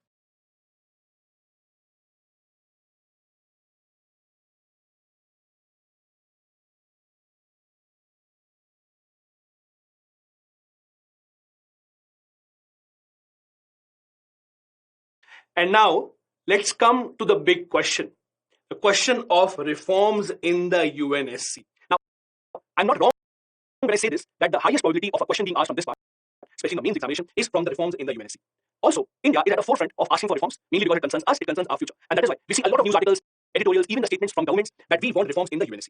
However, we should not assume that India is the lone country that is asking for such reforms. In fact, the voices for having reform in the UNSC are being raised from various other nations as well. Some of them familiar to us, while some others which are not that familiar. We'll go into detail of all those demands. As recently as September 2022, we saw India once again raise the voice for comprehensive reforms in the United Nations Security Council. As you all know, India is a part of a group called the G4, which comprises of India, Japan, Germany, and Brazil. These four nations have been at the forefront of demanding reforms in the UNSC. Now, when we talk about the word reforms, what do we actually mean and what is the demand from these nations? The first biggest reform required from the side of these nations is to expand the number of members who are acting as permanent members. So the permanent membership of UNSC should not just remain confined to these 5 nations. It should include other nations to be much more representative. And India's statement in the UN actually underlines this demand. We want that the world realities should be reflected in the UN Security Council. Now, what do we mean by that? As we discussed earlier, the UNSC has these 5 members who are permanent on the reason that these were the members that were on the winning side of the Second World War. So in other words, these were supposed to be the 5 most powerful, the 5 most progressive countries in the world at a time when the UN came into being. But is that a reality right now? Just imagine if I ask you, tell me the name of 5 most powerful countries in the world. Would you name only these 5? Or maybe your list would have some other countries. Even if you look in terms of economy, the GDP, the growth of military, Germany, Japan, India, all of these deserve representation. Not just this. If you look at the size of population, India now is the most populous country in the world. Every 6% in the world is an Indian. On that account also, if you think that UN represents the world, then it should have representation from the world's most populous country, that is India. The UNSC reforms are based on multiple demands. First, the category of memberships. As you know, the UNSC has permanent members, which are 5, and then there are non-permanent members that are 10. The biggest difference between the two is the veto power. As you know, the UNSC permanent members have veto power, meaning that if they say no, a resolution will not be passed. Doesn't matter how many other nations are in support of that resolution. The concept of majority does not apply here. It is a veto power that sets these nations apart as compared to others. This is why nations such as India, Japan, Germany, Brazil want an upper hand as compared to what they have right now as non-permanent members only for a 2-year term. This categorization has no justification right now. The second reason is the domination of Western states. Look at the 5 permanent members. UK, France, both European countries. Russia, considered as half Asian, half European. So if you actually see out of these 5 nations in the UNSC, almost 2.5 represent Europe, which is meager part of the world's population. If you compare that, for example, the population of Asia, Africa, South America, these are highly populous continents, and they do not have any representation, or in Asia's case, they don't have adequate representation in the UNSC. So if you really want a UN that is representative of the world, that is actually a mirror of how the world is, you need to have much better representation and not give the Western states the power to call the shots. The other reason, regional representation. As I said, there is no representation from African nations. Not just this, it's not only the African nations and the G4 that are demanding changes. We also have organizations such as the Islamic nations. Islamic nation, that is in West Asia, Middle East, they have also been demanding that we don't have any representation. Similarly, South American continent, they have also been demanding that they deserve some representation here. And then it all comes down to one single question of veto. The veto power tilts the balance in favor of the permanent members whenever the UNSC decides to pass any resolution. The UNSC does not have the power to pass any resolutions if the resolution is against these permanent members. For example, ever since the Ukraine-Russia war has begun, multiple resolutions have been introduced against Russia, all of them vetoed by Russia. And this is not the first time that something like this has happened. Historically, whenever there has been any resolution against, let's say, Israel, USA vetoes it right on the spot. Whenever India has tried to name a terrorist or designate a terrorist as a global terrorist, China vetoes that because they want to support Pakistan. So this veto has made sure that UNSC is just not able to fulfill its mandate. The 5 nations hardly ever agree on one single thing, and this is where the problem starts. However, to say that membership is the only problem in UNSC would be incorrect. The working of the Security Council also needs to change. As I said earlier, they need to devise a method to override the veto options. Apart from this, the relationship between the Council and the General Assembly also has to be better. I give you an example of how, when the ICJ, the International Court of Justice, had to appoint a new judge, there were multiple rounds of voting where an Indian judge, Justice Dalbir Bhandari, was contesting against a British judge. Despite the fact that the General Assembly time and time again were favoring the Indian judge, the Security Council was not agreeing to that and they were voting in an opposite manner. Not even thinking that if you really have to be representative of a larger group such as the General Assembly, you should listen to their voice. There have been other issues as well where the General Assembly and Council do not see eye to eye. The other problem, the political reality of the world is changing. We are not living in a world post the Second World War. We are not even living in the Cold War era. We have countries that are forming increasingly important friendships with each other. We see how Russia and China have come extremely close to each other, and we cannot have such groupism within the UNSC. They have to ensure that they actually work to make the world a safer and a more peaceful place. None of these have been taken by the UNSC. If the responsibility was to maintain peace and order in the world, they have failed miserably. They have not been able to prevent any of these wars. And even more important is the fact that in most of these conflicts, it's actually one of the permanent members that is involved there. At the same time, there are other reasons which tell you why the reforms are required. It's been a long, long time since the Second World War is over. The world is not the same. But the UN, the UNSC has almost the same structure as it had after the Second World War. This is why, if you have to account for the last 75 years, you would have to make changes. As I said earlier, there were some minor changes made. For example, the number of non-permanent members were increased. It earlier used to be 6 and now it is 10. However, even then, the UN Security Council doesn't reflect on the reality of the world right now. If you see the global reality, where the Security Council has not been able to provide enough support to nations that need it. Take a very simple example. If any nation is feeling threatened by Russia, would they go to NATO or would they go to UN Security Council? They would try and get into NATO. You would not see any country that is feeling threatened by a superior power trying to file an appeal with the UN Security Council because they know that the UN Security Council has not been responsive enough.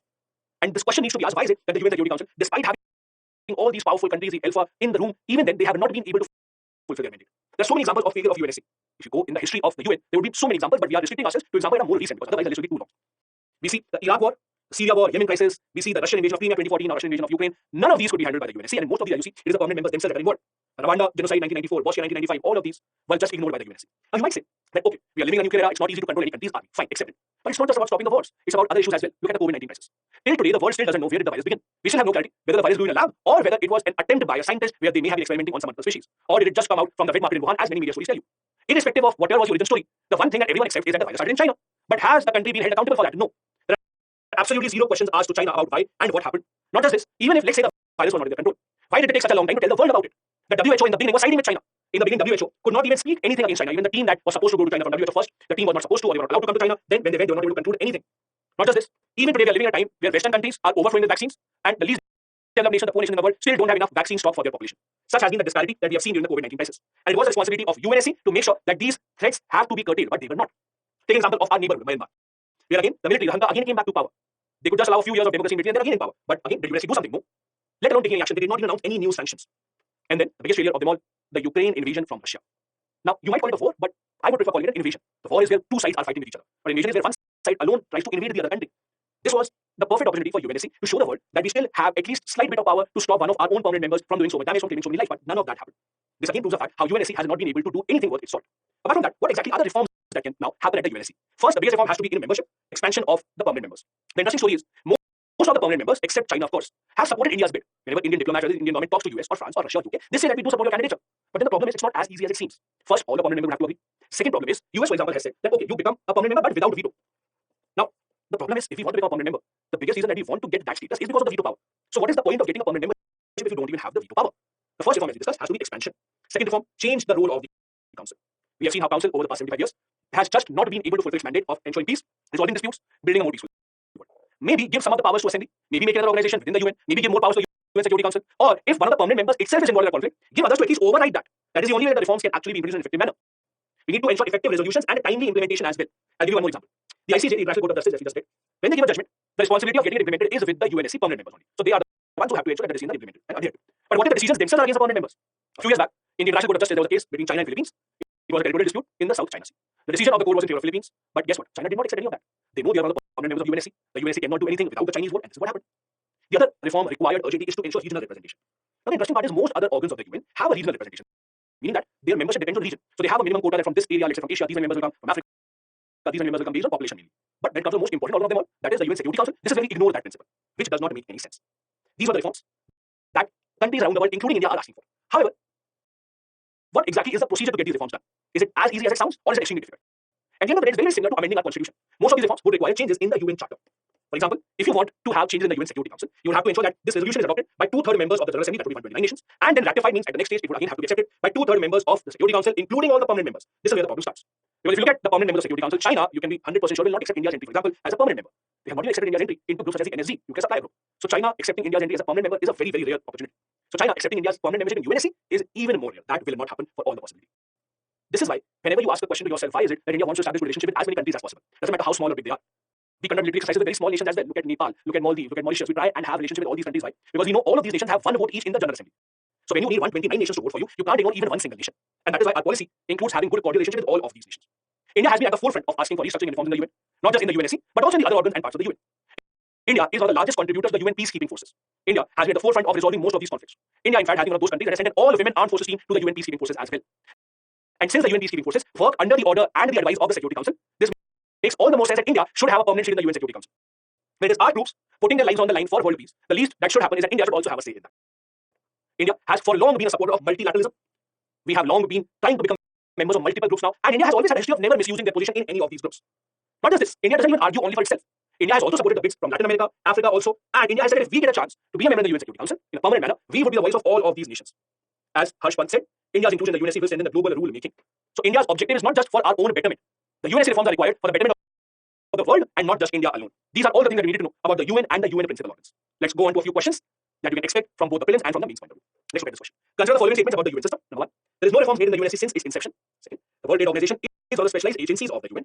Third, the International Criminal Court is independent of the UN but cooperates with it. Which of these are right? We are studying about all these three. We discussed that there have been reforms. For example, non-permanent members have been increased from 6 to 10, so there have been reforms. WTO is not one of the specialized agencies of the UN, and International Criminal Court works independently of the UN but does cooperate with it on a lot of issues. So the answer has to be 3 only, that is C. Similarly, you may expect a question from this part in the mains exam as well. Here it goes. India is the obvious candidate for permanent membership in the UN Security Council. Analyze. This is where you have to write arguments about why India deserves to be a permanent member in the UN Security Council, our contribution to the UN peacekeeping forces, the size of our population, India's history as in India having contributed to a lot of conflicts, be it the conflicts in Africa, be it the Korean War, where Indian peacekeeping forces have always played a stellar role. India's growing economy, India's clout, representation, all of these are important pointers that you can use here to write this answer. Try and write an answer to this in about 250 words and see if you are able to get enough points for this or not. This brings us to the end of today's session of UN principal organs. I hope everything is crystal clear to you. Thanks for watching. Jai Hind.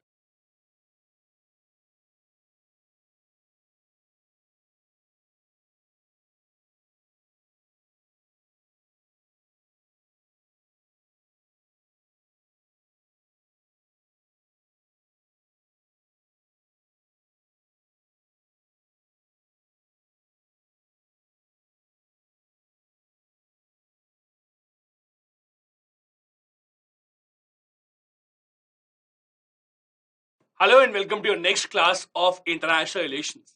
In this class today, we will be discussing in detail about UNESCO, a UN body that you keep on hearing about, usually in the newspapers, whenever there are certain news about initiatives taken by the UNESCO, any award announced by UNESCO, or any report UNESCO comes out with. In this class, we will be discussing each and everything about UNESCO that you need to know. The history of UNESCO, how does it work, what are the reports and awards that are given out by the UNESCO, what are some of their most well-known initiatives, and also what is India's connection with the UNESCO. I'm sure all of you are aware, UNESCO, that is the United Nations Educational, Scientific and Cultural Organization, is very clear from the name itself.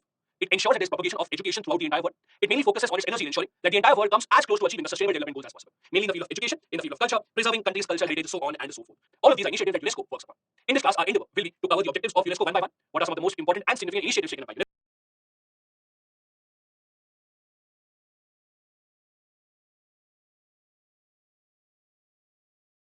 The reports and awards that are given out by UNESCO, and of course, India's direct connection with UNESCO. What are the initiatives that UNESCO has taken with respect to India specifically?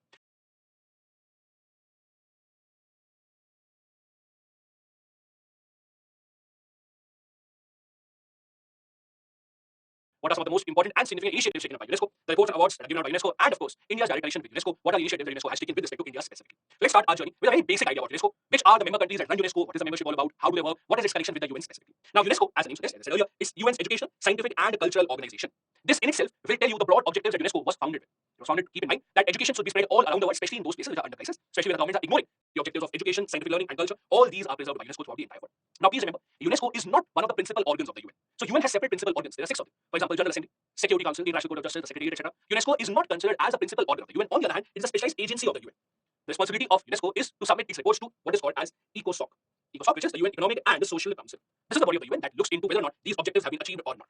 As I said earlier, the primary focus of UNESCO for now until the end of this decade will be to ensure that as many countries around the world come as close to achieving the sustainable development goals as possible. As you know, the SDGs that focus on a lot of different areas, including health, education, environment, poverty, equal rights, etc. The UNESCO came into being along with the UN only in 1945. Almost all the UN members are members of UNESCO, so it has got 193 members, and the decisions are mainly taken by the General Conference and the Executive Board. India, since was one of the founding members of the UN, through the British Empire, that is also why India has been working very closely with UNESCO on a lot of different initiatives that we will be discussing in the coming slides. Let's now focus on what exactly are the objectives of UNESCO. What does it want to achieve, and how does it want to achieve all those objectives? The first one, mobilize education to transform lives. Extremely simple. As long as you remember the full form of UNESCO, you will be able to remember and understand the mandate and the objectives of UNESCO. As I said, they take a lot of initiatives, especially in the developing world and among the least developed countries, to make sure that they are education-related initiatives taken by the government and are taken extremely seriously. They especially focus on those countries which are going through some form of crisis, be it the civil war, be it destruction of certain cultural antiquities, to make sure that education initiatives are not hurt. They also ensure that humanity lives in conciliation with nature. As we will discuss going forward, the UNESCO also focuses on ensuring that certain areas of a country which have rich biodiversity are protected, they are preserved, and they are not harmed by human intervention. So their objective is that nature should coexist with human beings and the two should not harm each other. Third big objective, to foster science and technology for humanity. Don't you think this is very similar to one of the fundamental duties that we have? Develop a scientific temper. Very similar to this, UNESCO also wants to focus on science and technology-related developments throughout the entire world. Their endeavor is that if there's a new development in the field of science and technology throughout the world, the result of that discovery or the benefits of that discovery should not remain confined to a handful of nations. Rather, those benefits should be spread all across the world as much as possible. UNESCO also looks to promote inclusion and mutual understanding. The word inclusion here is extremely important. We are going through a time where almost every country in the world is divided on certain lines. You see how there are certain countries divided on the basis of race. You see the deadly civil war that is going on in Sudan. You see the issues going on in Yemen. Not even the developing world. Look at the developed world altogether. Look at the US. Look at all these cases that come up in the name of racial violence. All that is an indication that the society right now is not as inclusive as it should be. It is not as welcoming of diversity as it should be. UNESCO works in this regard. They promote inclusion of people who belong to different backgrounds, have different ideas, and they promote understanding amongst the different sections of society as well. UNESCO also promotes freedom of expression and information integrity. The name itself is very clear. Freedom of expression means allowing the people to speak up their mind, even though their views may be against the establishment. Even though the government may not appreciate what the people are saying, even then, people should have the right to express themselves. And in the end, one of the most important objectives of UNESCO to promote culture, creativity, and protect heritage. As a child, one of the first things that you come to know about UNESCO is something called the World Heritage Program. Right? Many of you might have heard about this, that this is considered as a World Heritage Program, or this particular site is considered as a World Heritage. That is the primary objective of UNESCO.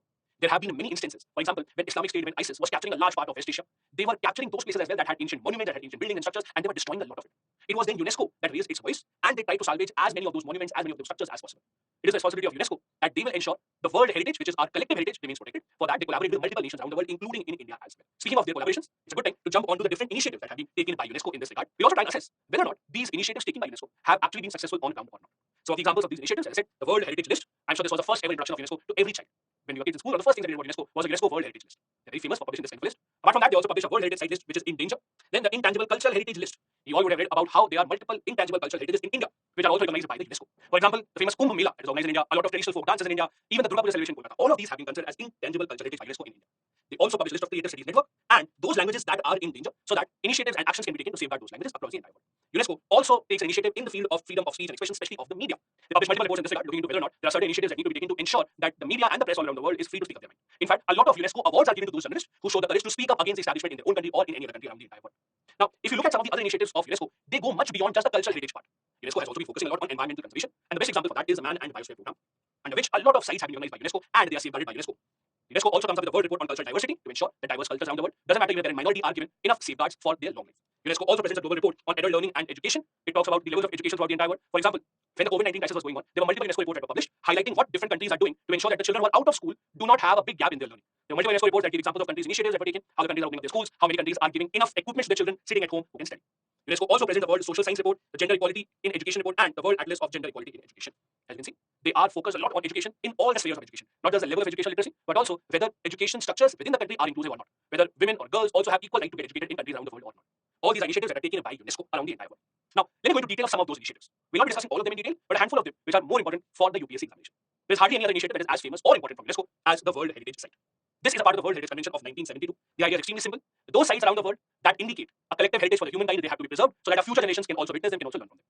If individual governments are not taking care of those heritage, of those structures, monuments, UNESCO is happy to provide assistance to safeguard all those heritage. Right now, there are 1157 World Heritage Sites around the world, and 55 of those sites are in danger. India has quite a handful of those sites. About 40 UNESCO World Heritage Sites are in India. Out of these 40, 32 are cultural sites, 7 are natural sites, while 1 is a mixed site. Every single year, when UNESCO updates the list, they make it a point to keep on including different sites from around the world. For example, in 2021, Gujarat's Nolavia and Telangana's famous Kakatiya Rudreshwara Temple were also included in the cultural category of this list. Now, if you're wondering, do you have to remember all these 40 names on the list or not? My suggestion would be, it doesn't make a lot of sense to remember all those 40 because that would be too much and you might not be able to remember them for a long time. So my suggestion would be, first, do read this list at least twice. Just read it. I'm not saying try and remember it. However, the ones that have been given the status in very nearby years, for example, let's say in the last 2 to 3 years, whichever sites have been included in this list, try and remember those. So read the others so that you're familiar with the names. Just in case a certain name that I mentioned in the prelims, you might be able to recognize which are the sites in the list which are not in the list. But I would not suggest remember individually each and every one. Remember only those that have been added in the last couple of years or the last 3 years. Apart from the UNESCO World Heritage Site List, one of the other programs for which UNESCO has to be given a lot of appreciation is their MAB, or the Man and Biosphere Program. As the name suggests, the idea of the program is very simple. Biodiversity can and should coexist with humanity. The idea is simple. Governments around the world will be given assistance by UNESCO to preserve those hotspots for biodiversity around the entire country. UNESCO will make sure that economic development of this area takes place along with environment sustainable initiatives and the culture is also preserved for the long run. The attempt is to have a robust relationship between people and the environments that they're living in, to make the people, to make the humanity understand how important is the environment around them where they're living and what are the advantages that they can take from the environment all around them. All these initiatives by UNESCO have been appreciated by multiple countries around the world. India also is one of the beneficiaries of these initiatives. In the Man and Biosphere Program, right now, there are about 738 sites which are recognized as biosphere reserves in 135 countries all around the world. India in total has 18 biosphere reserves. Out of these 18, about 12 are recognized under the Man and Biosphere Program. Do remember this distinction. If there's a certain biosphere reserve in India, doesn't mean that all of them will be a part of UNESCO's MAB, Man and Biosphere Program. UNESCO has its own criteria based on which it decides whether or not certain biosphere reserves within a country has to be given distinction of inclusion in Man and Biosphere Program. So India has about a total of 18 such reserves. Only 12 of them are a part of this program. Now, in order to make the general public aware and the world establishments know about the work of UNESCO and the status of education and culture throughout the world, UNESCO also publishes a lot of reports and hands out multiple awards to deserving personalities from all around the world. This part is especially relevant for the prelims examination as well, because in the prelims examination, you do see these kind of questions, where the UPSC will just give you a name of a report and they may ask you which of these agencies publishes this report. So please make a note of these reports and awards as well. First of all, we have the UNESCO Science Report. It is published every 5 years on the 10th of November, which is considered as a World Science Day. This report mainly talks about technology and innovation around the entire world that has emerged in the past 5 years or so. Then UNESCO also publishes the Global Education Monitoring Report. This is in line to tell the world how much progress has been made on Sustainable Development Goal number 4, that is related to education. Now, this is very similar to the ASSR report that we have in India. Remember, in India, we have the ASSR Annual Survey of Education report published by Pratham. Similarly, at the world stage, UNESCO publishes this report to tell the entire world about the status of education, whether is it inclusive of every section of society, how difficult or easy is it for the girls to also get their hands on quality education or not. Rather than just focusing on the quality of education, they focus on whether it is inclusive and equitable or not.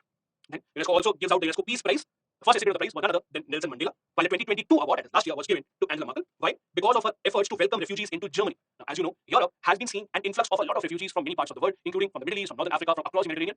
Only a handful of European countries have been willing to welcome these refugees and give them a better life. Germany has been at the forefront of welcoming these refugees. Recognizing her contribution, the former German Chancellor Angela Merkel was given this prize. As a name suggests, this prize is for those who make efforts towards international peace. This can be given to individuals, as you see here, and even to public and private bodies as well. The award is being given out since 1989. Similarly, we also have the UNESCO World Press Freedom Prize that got started in 1997. As the name suggests, this is usually given to journalists who abide by the journalistic ethics or media houses or institutions who work tirelessly to ensure that the rights of journalists are given to them. It is mainly given for those who contribute towards the freedom of press anywhere throughout the world, especially for raising voice against those government organizations, against those authorities that are not used to hearing voices against them. Those governments which don't allow people to criticize them, those governments which lock up the people just because someone has spoken up against them. This is where this prize is usually given out. It's given on the World Press Freedom Day, that is the 3rd of May in 2022. The award was given to Belarusian Association of Journalists.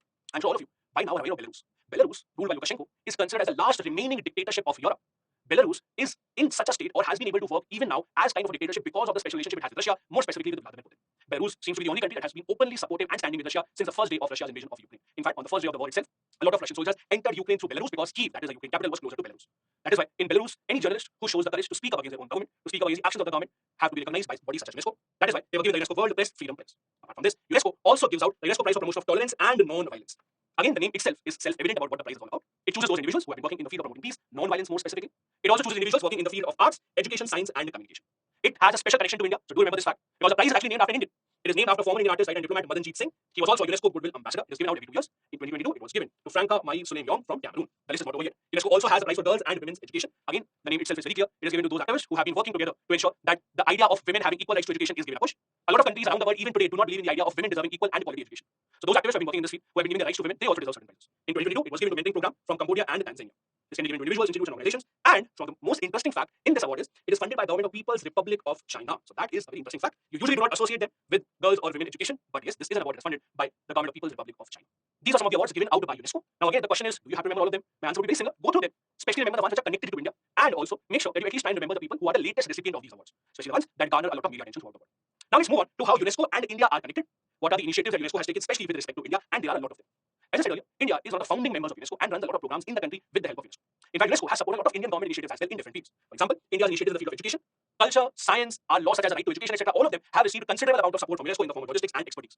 UNESCO also has worked extremely hard in increasing the literacy rate of India, in also making sure that India's cultural monuments are preserved and India's environmental heritage also is not harmed. UNESCO works for a couple of offices in India. The interesting part is the New Delhi office caters to not just India, but other countries also in India's neighborhood. For example, Afghanistan, Bangladesh, Bhutan, Mongolia, Myanmar, Maldives, Iran, etc. All of these and their activities are monitored by UNESCO through its office in New Delhi itself.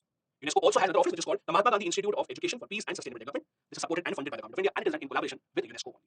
These are all the details and facts that you need to know to answer almost any question with respect to UNESCO, either in the prelims or in the mains examination. Let's discuss a few practice questions. What are the kind of questions that can be asked from this part? Let's first go through a couple of prelims specific questions. Consider the following statements with regards to UNESCO. Number 1. It is one of the 6 principal organs of the United Nations. Second, it reports to ECOSOC. Which of these statements is archaic? We discussed in the very beginning. It is not one of the principal organs of UN. Principal organs, for example, mean the General Assembly, the Security Council, the Secretariat, the International Court of Justice, the Trusteeship Council. Those were the principal organs, not UNESCO. UNESCO is a specialized agency that works under ECOSOC. So ECOSOC is a principal organ of the UN. Under ECOSOC, there are a lot of different agencies, including UNESCO. So the first statement is wrong, while the second statement is true. It does report to ECOSOC, but it is not one of the principal organs. So the answer here has to be B. Let's look at one more question. Consider the following statements. The Global Education Monitoring Report is published by UNESCO. The UNESCO Peace Prize for 2022 was given to Ukraine President Vladimir Zelensky. Which of these statements is archaic? We just discussed about the reports published by UNESCO. You must remember, the first statement is true. UNESCO does publish something on the Global Education Monitoring Report. Second statement, however, is false. We just discussed this prize is given to Angela Merkel. Remember? Angela Merkel, the former German Chancellor, we discussed she was given this prize because of her efforts to resettle refugees in Germany. So again, the right answer here would be A. First is correct, but the second statement is wrong. These are the kind of questions that you can expect in the prelims examinations person. Now let me also give you some examples of questions asked in the mains exam from UNESCO. In 2019, the question was, too little cash, too much politics, leave UNESCO fighting for life. Discuss the statement the right of US withdrawal and its declaration of cultural body as being anti-Israel bias. Now, it is not just the UN. Almost all organs of the UN have a similar problem of lack of funds. None of them have a very stable source of revenue. Almost all these organs, be the principal organs of UN, all the agencies of the UN, are dependent on the voluntary contributions. And voluntary contributions come mainly from developed world, US, Germany, France, UK, etc., China also. It gives a chance to all these developed countries, to all these powerful countries, to hold these organizations ransom because they know without them these organizations cannot work.